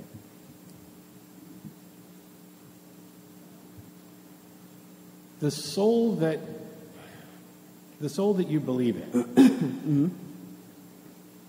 Can it be reincarnated? I would say on my worldview, no. Is it logically possible in the broad logical sense? Sure, because there's no contradictions in it, but I don't hold that. So, of all the characteristics of the soul, apart from the tradition of labeling certain things as the soul, how did you identify which characteristics were actually characteristics of the soul? Well, first of all, now you're not talking about the soul, you're asking about me, which the topic is not, I'm flattered, but the topic's not about how I I'm came debating to this. your position, not... you already said you weren't God. I'd debate him if he'd ever show up. Well, that's completely irrelevant because you're debating me right now, but the point is, the arguments I gave led to the capacities that I mentioned. A soul is a set of ultimate capacities that I have, even if I don't actualize them. When you're asleep, you still have the capacity to speak English, even if you're not speaking English. So a soul is what grounds all your capacities. That was one of the arguments I gave. I gave the argument from identity. It keeps you the same through change. Otherwise, we're not the same person. I gave arguments concerning free will. We already talked about that. We gave arguments on indivisibility of personhood. We talked about the unified visual field. The only reason I can see things as a unity is because I have a soul that grounds and puts it all back together. You attribute all those things to a soul. Well, I gave arguments for why I attribute that. I understand that. Just get into this question. Okay. You attribute all those characteristics to a soul. Mm-hmm. Why didn't you attribute it to a couple of different things? Because it's metaphysically impossible for something like a quark to hold a belief, just like it's impossible for the color blue to have weight. I don't see how it remotely addressed the question. So there's a number of characteristics of the soul that you attribute to a soul. What we call capacities, right? Sure. Why is it that you get to say that these are the characteristics of a soul and not these are the characteristics of two soulish things? Two soulish things? What do you mean? It's an arbitrary label. You're saying that all of these things are encompassed in one thing called the soul. Right. And I'm asking how you got to conclude that they're all encompassed in this one thing instead of independent things. So you're essentially asking about the problem of how we know soul, the criteria for it.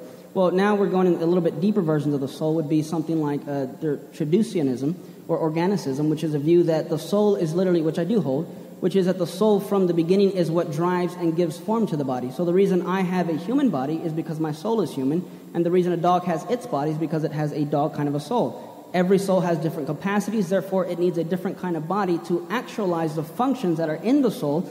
So I have the body that I do because of the functions and capacities that I do. I didn't ask about your body. I asked about how you determined that this was one thing and not several things. Right, which means that if you just need, that if it is a soul that gives you your body formation, then we can safely assume that it is one soul that is doing it. There's no reason to believe in multiple souls. So if it's a soul that gives your body formation, we can safely assume that that's what it's the one thing. Right, and until we have evidence to the contrary. So if we contrary, begin by believing that there's a single soul, we can rationally conclude No, that's not what I said. No, now you're mischaracterizing my argument. If we can have, well, let's first talk about how do we know something has a soul. And there's two major criteria for that. One is that if there is, well, first of all, I know that I am thinking. You know that you're thinking. I don't know that you're thinking, but I assume you're thinking because the things that I do when I think, you seem to be doing that too. So I attribute my conscious states and say you must have those too. Like when I get stuck with a pin, I say ouch, and when I say ouch and get stuck with a pin, I have a feeling, a qualia of pain that is identified by hurtfulness. All of those things you just described are just experiences. Exactly, let me finish here. So when I see that you have that, I assume, well, he must have that too. You must be feeling pain. So if there is behavior that something else has, then I could safely assume that it must be in the same state that I am. That's one. The second criteria is if we have to understand the difference between a substance and what I called earlier a mereological aggregate, which means this. If I take a tire off of a car, it's still a tire, which means that the identity of being a tire didn't come from it being on the car. It was a tire with or without the car. So that makes it an aggregate, meaning its identity, it has an identity with or without the whole. Now contrast that with my heart. If I take my heart out, it ceases to function, which gives me evidence that I have a thing that is ontologically prior to the whole, meaning my wholeness, my substance, is what gives my parts identity versus a mere property thing like a table. I don't see how any of this addresses the issue of how you determined it's a soul instead of several souls, because all you're talking about is experiences and identity. Well, because then if you attribute several souls... Let me ask this. When does a soul enter the body? My view in conception. Okay. So sometimes after conception, it splits into twins. Right. Do they each get a half a soul, or do they have No, they have their own... Hang on. I understand. No. And it's a great question, because it's one I had before, when I started researching this. Let's go back to what I said. If something is ontologically I don't want to run through much time. I think you said that they each have their own. Yes, okay. Yeah, their own. So sometimes after those twins split, they fuse. Okay. What happens then? I've never heard of any fusing. I don't know of any fusing. If it did, then yeah, one of them would die. Then one of them would really die because one would have to take over, and then you would have an ontological thing taking over the whole substance. So one soul would have to die. It's just like if me and you somehow got merged or our bodies were put together by a mad scientist, one of us would die. Sure. So the question that I had kind of as a follow-up to this isn't really relevant anymore because it was, how did you determine this? And the answer, as I understand it from the various philosophical dancings, I was not. Now you're just being disingenuous. Philosophical dancing. I'm giving you reasons and arguments to why I believed what I did. You're just laughing at it and hand-waving. I'm not being slightly disingenuous. Okay. I honestly view it as philosophical dancing because what you're basically doing at every single turn is saying that there are qualities which necessitate this thing that I'm going to call the soul. There's no demonstration there of the reality of it. It could just be that there are qualities which you are labeling as a soul, as a package, and that is completely separate from whether or not there is actually a soul that is an extant thing that transcends the body. Right, and all you're doing is giving the possibility that I'm wrong, but that's the weakest argument or rebuttal you can give. Just because it's possible, a strong enough rebuttal when it's just up against an unfounded assertion that I'm going to label it this way. Let me tell you why that's not a good rebuttal. Because if you're saying it's possible that I could be wrong, then I could equally say, well, it's also possible that I could be wrong about being wrong, which would make me right again. And then we'd go in circles. So no, that's not at all the good criteria. It wouldn't actually make you right again. Another possibility doesn't mean, it just puts you in the position where you don't know if you're right or wrong, which is exactly what I've been saying the whole time. So you don't have any way to know that you're right. So your fundamental answer to this question tonight is, I don't know. Exactly. And what does that contribute to this debate? If there were a voting poll, and I tell you what yes it contributes to this debate, and since it's my time, I'll go ahead and do that. What it contributes to this debate is it gets people to be aware that I don't know is sometimes the best answer and sometimes the correct answer. Right. And it pretending that you do know when you don't stops you from finding the right answer. And I'd rather remove the roadblocks. Hang on. No. I'd rather remove the roadblocks because if it turns out there is a soul, there's nothing preventing us from finding out for good reason. Right, okay, and here's what, or, which is what I think you're doing, is that you're simply refusing to believe something, not giving me proper rebuttals to what I'm saying, so really you're refusing to believe something based on a commitment to naturalism, physicalism, whatever the case is, and you're simply saying you can possibly be wrong, therefore I can't know. That is our difference in our foundation. Okay. Hold on. That is our difference in foundation, is that for me, I can start and say I can know something without knowing how I know, but on your view, you lead to an infinite regress, and you think, how do I know this? Here's how. Well, how do I know that? Well, here's how. And you'll never know anything on your view, because in order to know anything, or in order to even doubt anything, you have to at least know something. I love how you assert that I can't know anything. No, that's your view. I must know something. I know all kinds of things. And have you asked yourself, how do you know? Yeah. And when do you ever stop? I stop at the basic foundation of logic, identity, non-contradiction, and excluded middle, which is a pragmatic thing. When you say because it can't be demonstrated. But it doesn't. That's my point. Philosophers are in universal agreement, apart from those who presuppose a God to serve as an explanation, that the foundations of logic, identity, non-contradiction, excluded middle, cannot be confirmed, because you have to assume them to confirm them. No. Okay. Which is my point. Your view of truth is pragmatic, which is you think that there is no literal truth and we can't know it. I didn't say there is no literal truth. I know you didn't, and I've read your website. The way you define truth, the way you define logic is literally arbitrary. So your very definition It's not at all arbitrary. Arbitrary means I plucked it out of my butt. No, it means that you came up with it somehow, but you have no reason to justify it. I have reason to justify it. You just said you can't prove logic. I said you cannot, so I don't think you can be absolutely certain about anything. Are you absolutely certain? No. Why would you? Why? Well, there you go. Of course I'm not absolutely certain. You just said you can't be absolutely certain about anything. And then correct. Okay. I'm not absolutely certain about that either. Which means you could be wrong, and which means I could be right. Wrong. I fully admit I could be wrong. Demonstrate that I'm wrong, and I'll change my mind. Well, that's okay.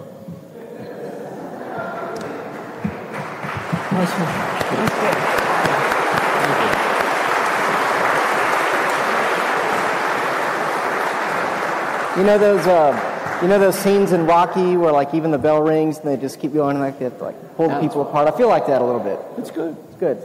Heavyweight match here. It's fun. Okay, we've got. Can we go till 9:40? That gives us another half hour for questions. Okay.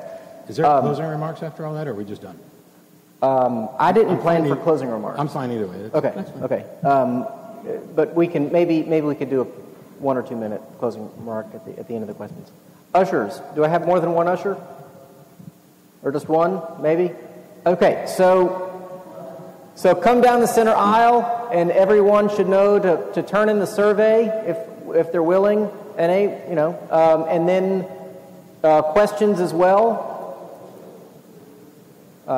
So go ahead. While you're doing that, I have a couple of questions, and I'm gonna take the floor and ask a couple of questions. Could we agree? I know it's impossible, but could we agree to a 1 minute answer, just to kind of go rapid shot? I'll try to. I will do my best to give the shortest answer. Okay. So if you're asked a question, it'll be a 1 minute and then a 30-second rebuttal to the answer, and vice versa. Sure. If it's your question, you get 1 minute, 30-second rebuttal. Okay.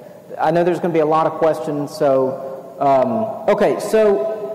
Eric, what are the different views of when the soul attaches to the body? I mean, to put some meat on the bones, just the question of abortion, for example, would obviously come up with this debate, because if a soul attaches to a body at conception, then it would be mortally wrong to abort a pregnancy, barring an ethical dilemma.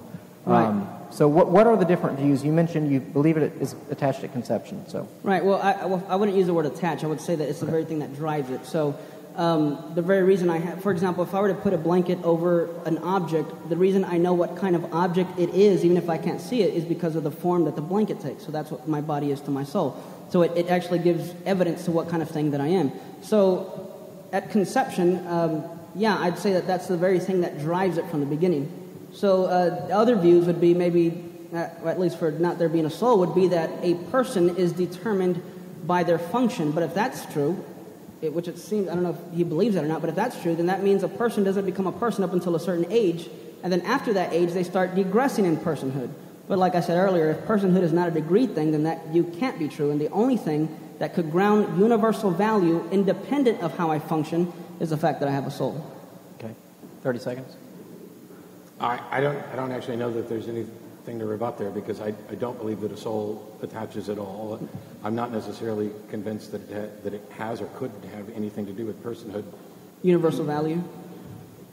Well, so hang on. His 30 it's a simple. I'm not convinced that that's the case. How we tend to define persons. Let me ask a question then. So sure. your minute answer and then the 30-second response. So he has an argument for when the soul is attached to a human body. What would you say? When would you say that a person comes to possess dignity? I assume we obviously think human beings have dignity. So the respect for individuals, I think, is something that we imbue people with. I mean, I don't have to respect Eric, but I like him. I don't know him very well, and we've battled, but I like him, and I respect him, and I like the fact that, he knew a lot of things about things. I respect everybody. If you're asking when in the womb does it occur, now I've already done debates on abortion, and it's a whole separate issue where I don't rely on personhood at all. I don't think personhood's relevant to it, because it's a matter of bodily rights. Okay. Well, it seems that if, again, seems arbitrary and question begging, but let's not go there again. It seems though that you're basically saying that I just respect someone, which kind of dodges the question. You didn't say when they're due respect. I mean, what part of a function, what part of a person, when do they begin having respect? Which is what I'm saying. That's why it's relevant to personhood, because no matter what kind of function you have, whether you're old or you're about to die or you're just being born, or no matter what you can or can't do, that is not what grounds your value. Your value is grounded in the fact that you are a kind of person. 30 seconds. Thank you. I have the same question for both of you guys. Eric, to take turns here. Why do we treat a dead body with dignity? I think just out of respect for the person that did have that body, on my view, because we believe there's such a deep integration with that body, it's just a symbolic way of honoring that person, because that is the body that he had.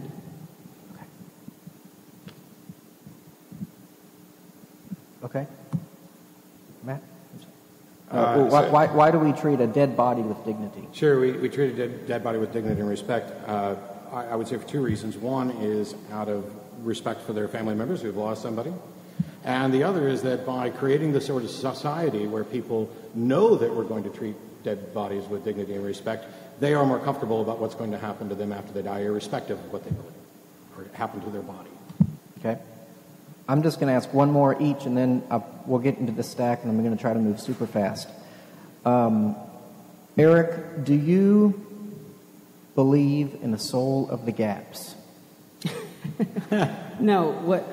A lot of my I thought you might bring that up. A lot of my arguments weren't, I don't know how this works, therefore a soul. My arguments were, physical stuff can't do this, so you need something non-physical. For example, I could have easily said, well, you're saying that, I could have said, well, Matt's saying there is no soul because of a naturalism of the gaps. We don't know how to investigate it, therefore I can't believe that it's not physical. So the soul of the gaps, which would essentially be that I'm arguing from ignorance, but I'm not arguing from ignorance. There are some fundamental phenomena about ourselves, unified visual field, identity through time, all these things that need explaining, and which a lot of philosophers and even scientists who are non-believers see that this is a problem. Thomas Nagel wrote an entire book on it. You can't get mind from matter. He actually takes a view that's not really considered a naturalistic view. You have lots of other people who are not even atheists or Christians saying this is a sincere problem. You can't explain this naturally. Time. It's strange that you said you could have accused me of believing naturalism of the gaps. Yeah, which is exactly what you said when you said that you think that I refused to believe because of a prior commitment to naturalism, which is absolutely false, because not only was I not a naturalist, I was a fundamentalist Christian for more than 25 years, but I had no commitment to naturalism. I became convinced of it. And by the way, I'm only supporting methodological naturalism and not philosophical naturalism. I have never defended that because that's an assertion that I don't think you can actually make a case for. So, okay, I'm going to move into y'all's questions. And again, same rules. I'm going to try to go fast. Matt, it's your turn. And I haven't had time to proof these very much, so if I say something I shouldn't, forgive me. There's very solid evidence in the field of neuroscience. What are your thoughts on the explanation of a soul in regards to the physiological firing of neurons via action potentials? One more time? What are your thoughts on the explanation of a soul in regards to the physiological firing of neurons via action potentials? Yeah, I don't know. Okay. So the thing is that when you say there's evidence, and how do you view it as an explanation for the soul? There's lots of things that we'll find scientific evidence for, and people will say, this is evidence for the soul, like the supposed God module on the brain, things like that. I don't know how they made the connection. I see no demonstration of a connection beyond, hey, this is consistent with what some people said. I don't know what method you could use. As soon as somebody comes up with a method, I'm happy to accept it. Okay. Which is where we fundamentally disagree. He thinks that you need a method for everything, but there's a lot of things science can't prove, but it has to presuppose. For example, just a few. Science can't prove the existence of truth. If I try to prove truth exists, I'm already assuming that there is a true or false answer. Science can't prove the existence of the external world. Science can't prove that we can actually know the external world and that the world is going to be the same as it was yesterday. However, science assumes these things. That's why we send people into outer space, because we assume that the world's not going to change, that we have access to the external world, and that we could actually have literal truth. But Matt is saying, well, we don't know, we can't have. Well, then he wouldn't, if that was consistent, he couldn't really live his life that way, and science couldn't even be possible. Okay. Two questions here. First, if the soul is immaterial to Eric, how does it interact with the material body? And second question, why are the church pews so uncomfortable? These up here have cushions. You should have sat closer. I'll answer the second question first, because your soul is what unifies that experience, and if you had no soul, you couldn't experience it. So, the first question, it's the problem of interaction, which I thought Matt might have brought up, but I'm glad you brought it up. First of all, you have to understand there are things that are called ontologically basic and ontologically basic actions. Let me explain that. There are some actions that you can explain, like when I turn on my car, why does it turn on? Well, I can explain by it X, Y, Z, and so forth. But there comes a point to where something for a theory is ontologically basic, meaning there is no further mechanism that is an intervening mechanism. Otherwise, like I said earlier, you would keep going back. An example, if you ask me what does it mean to be even, I say it could be divisible by 2. And you say, well, what does that mean?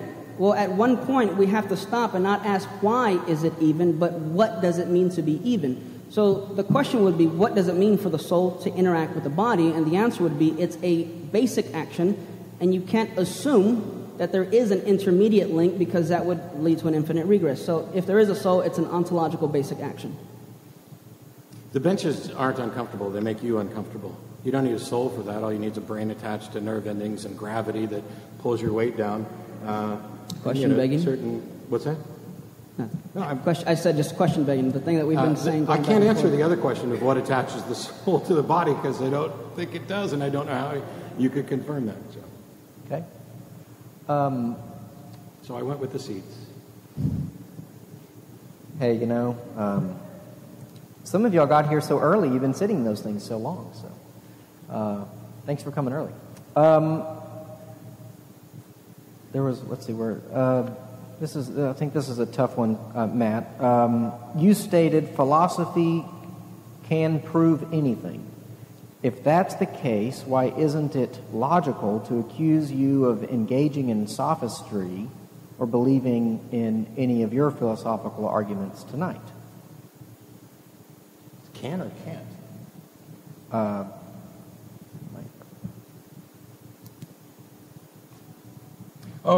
When I said that philosophy can prove anything. Okay, so I'm being a bit hyperbolic here in the sense that a lot of times what philosophers do is great and important. It's the foundation of the philosophies behind science, where we come to understand about falsification and how important it is.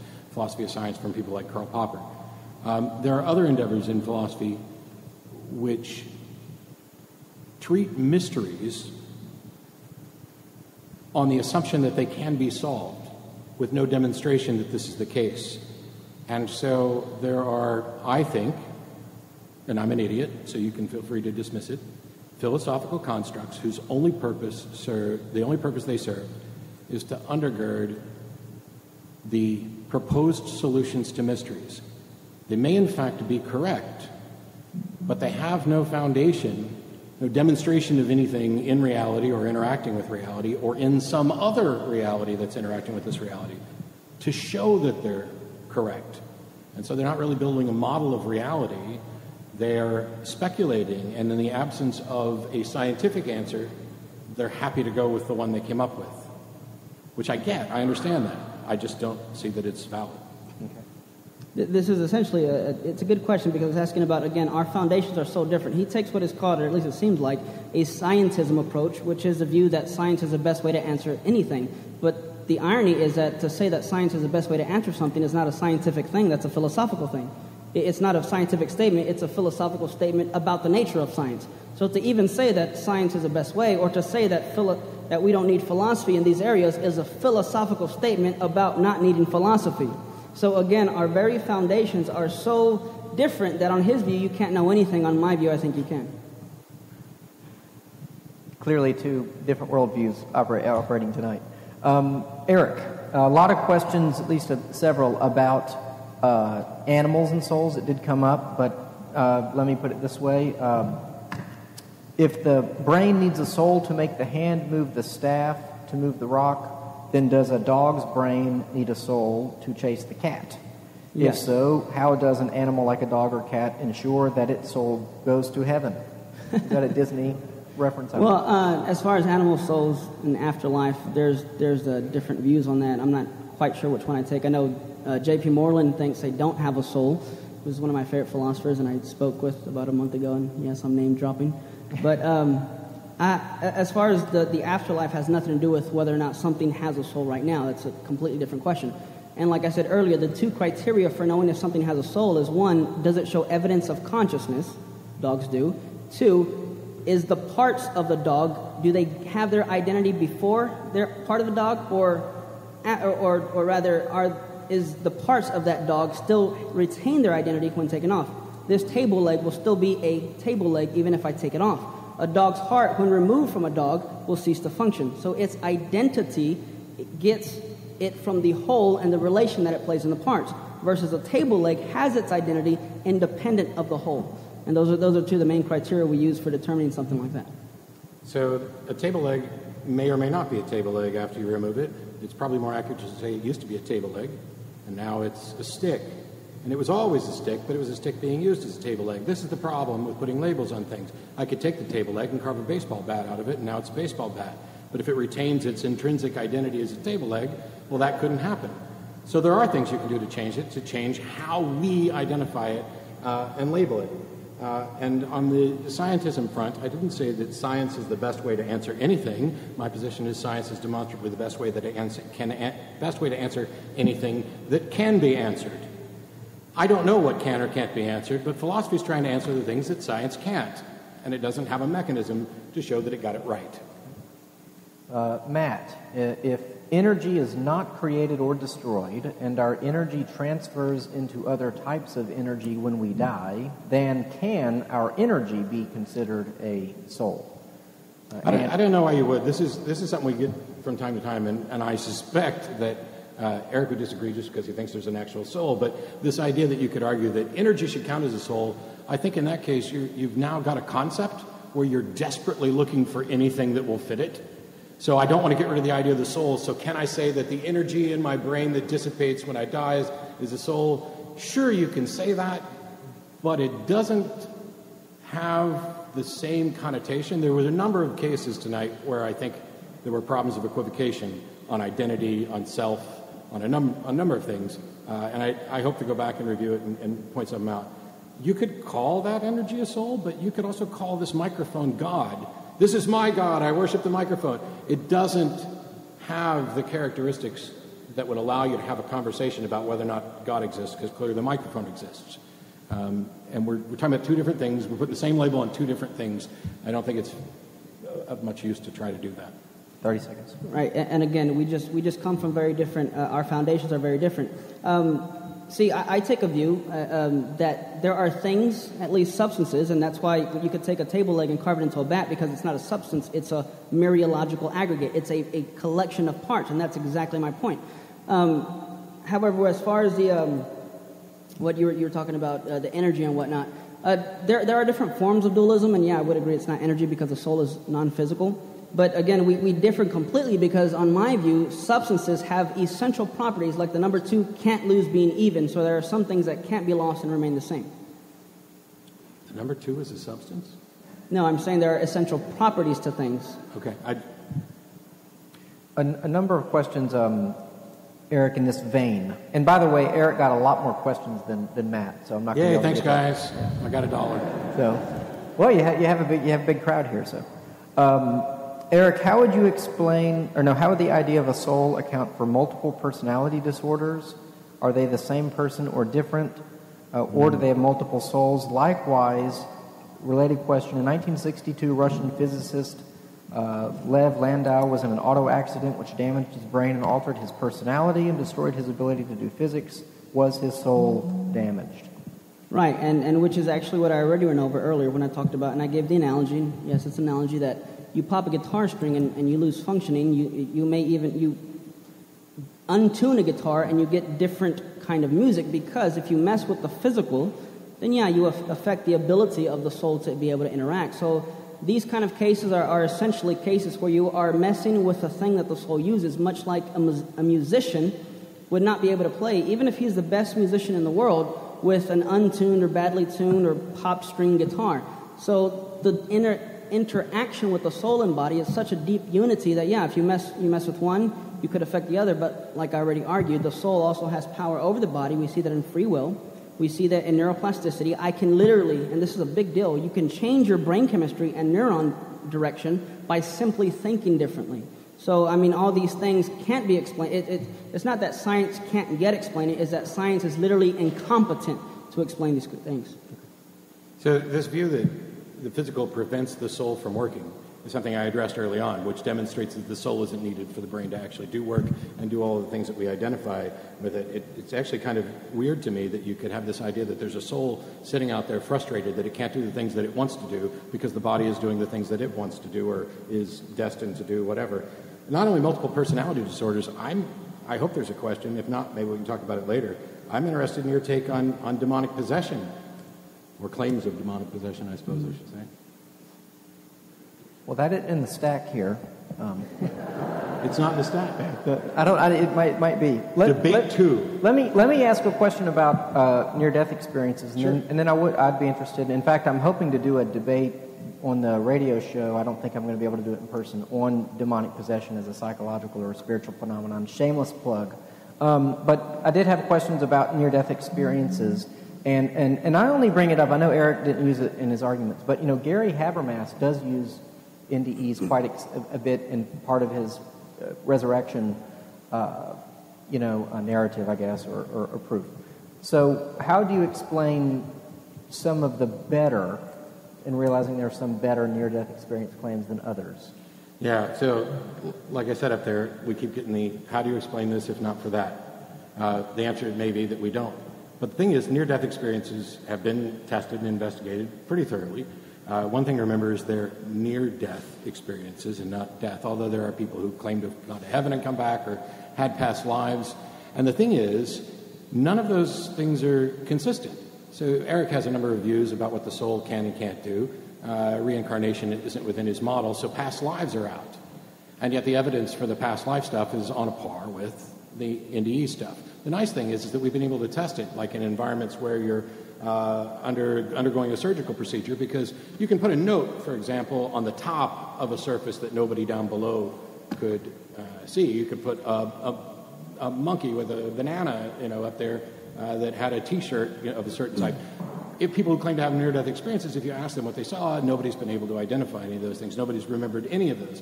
And what they do claim to remember are things that we would expect from a dying brain that is still receiving input but is in a damaged state. And I'm constantly frustrated by this idea that we should trust a damaged brain more than an undamaged brain about its perceptions of reality, specifically knowing about memory and flawed interpretations.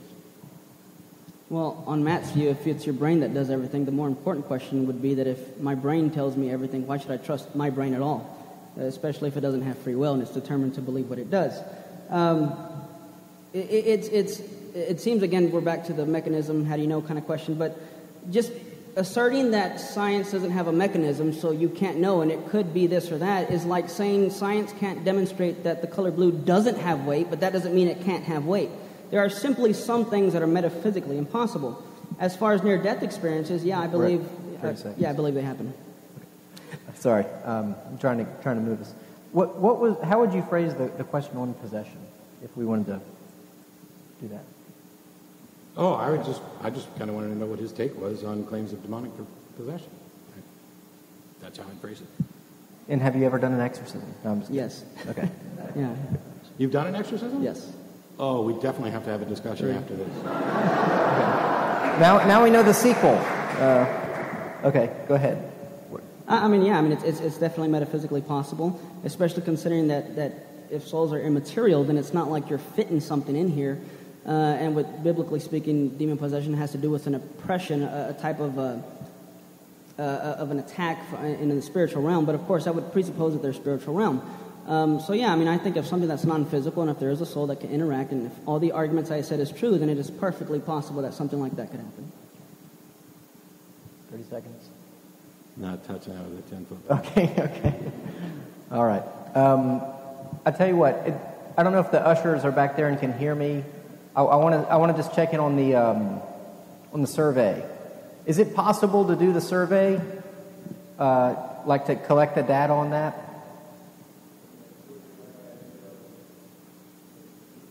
Like, do we have a general idea? I tell you what. Let's do this, because Eric and I are going to do a podcast, and we're going to review the debate. I'm sure you'll review the debate too. So all's fair and love in debates, and we'll do more comprehensive answers on that. Let's just see a show of hands. Did anybody's position move really even a little on this question, or did everybody come in with one idea and leave with the exact same idea? Did anybody move either way? Few people, 2 people. All right, all this just for 2 people, just to move a little bit. So, choosing that, one thing good for them. Hey. If I were asked that question and my mind did change even a little, I would never dare to raise my hand. So I'm sure you guys provoked a lot of conversation. Would y'all want to take about a 1 minute just to kind of maybe offer some closing remarks? And before we have a final applause after their closing remarks, there is a reception next door. You can go out that door and come around, or you can go out this door as well. We do encourage you to stay. 1 minute, and you always get the first word, and you always get the last word. So. Oh, I was willing to give him the last word. It's all good. Well, basically, again, I mean, it really comes down to a lot of things like our view of truth, our view of knowledge, our view of what can be determined as true. I think you can have truth outside of science, and if you believe that there is no truth outside of science, and you're believing something that's not a scientific statement, so it's self-defeating. I gave 7 arguments for the existence of the soul. It said that correlations were not explanations. I said in order to explain this, you need something to ground these things. Matt simply said, well, you could be wrong. That's not a refutation. So in the end, I still think what I said in the beginning is that without any good defeaters, we're still justified in believing that there's a soul based on the metaphysical implications of what it would mean for something, the predictability that we have and the way that we can explain the things that we do that is literally impossible to be explained by, 30 seconds. So these things are impossible to be explained scientifically. And again, I want to reiterate, it's not that I'm saying science can't answer the question because we're not advanced yet. I'm saying it's literally like science can't determine whether the color blue has weight because it is metaphysically impossible for the color blue to have weight. These are simply category fallacies. So when you look at the world, not just through a scientific lens, because sure, science is great for discovering natural things, but it has absolutely nothing to say with other things such as metaphysics, essence, question, truth, the external world, and so forth. So, yeah, there's a soul. So, whether or not the color blue... sorry, go ahead. No. Whether or not the color blue has weight is a matter of definition, just like there's no married bachelors. It's not a scientific question, it's a question of reason. It's founded on the foundations of reason, identity, non-contradiction, excluded middle, which I take as a presupposition out of practicality. When it comes to a soul, science and me doesn't say, oh, there is no soul, or there is nothing supernatural. It just says we need something more than assertions. We need something more than this seems to fit the experience, or we're going to label this collection of mysteries as the soul. And when we talked about, I think that there were just a number of assertions. Physicalism can't do this. Where's the demonstration of this? Where's the demonstration that physicalism is forever barred from confirming or disconfirming the actions of an immaterial soul that affect a material world? By definition, it manifests in reality in a detectable way. Those are the only things we ever talk about, are things that manifest in reality in a detectable way. Even abstract concepts, number 2, it only matters to us in the sense that we use it to identify, to measure, to label things. It's not like 2 exists somewhere as a thing.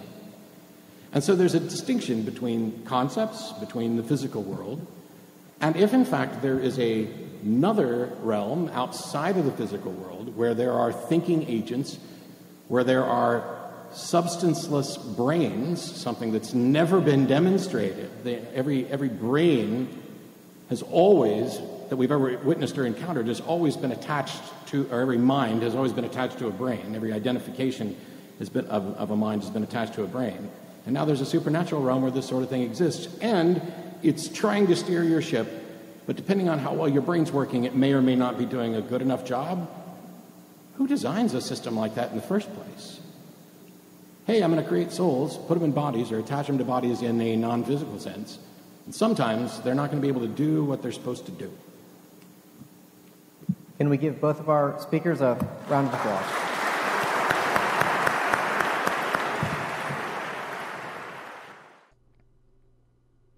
This video is made possible by supporters of the Atheist Debates Patreon project. You can find more information and add your support at patreon.com/atheistdebates.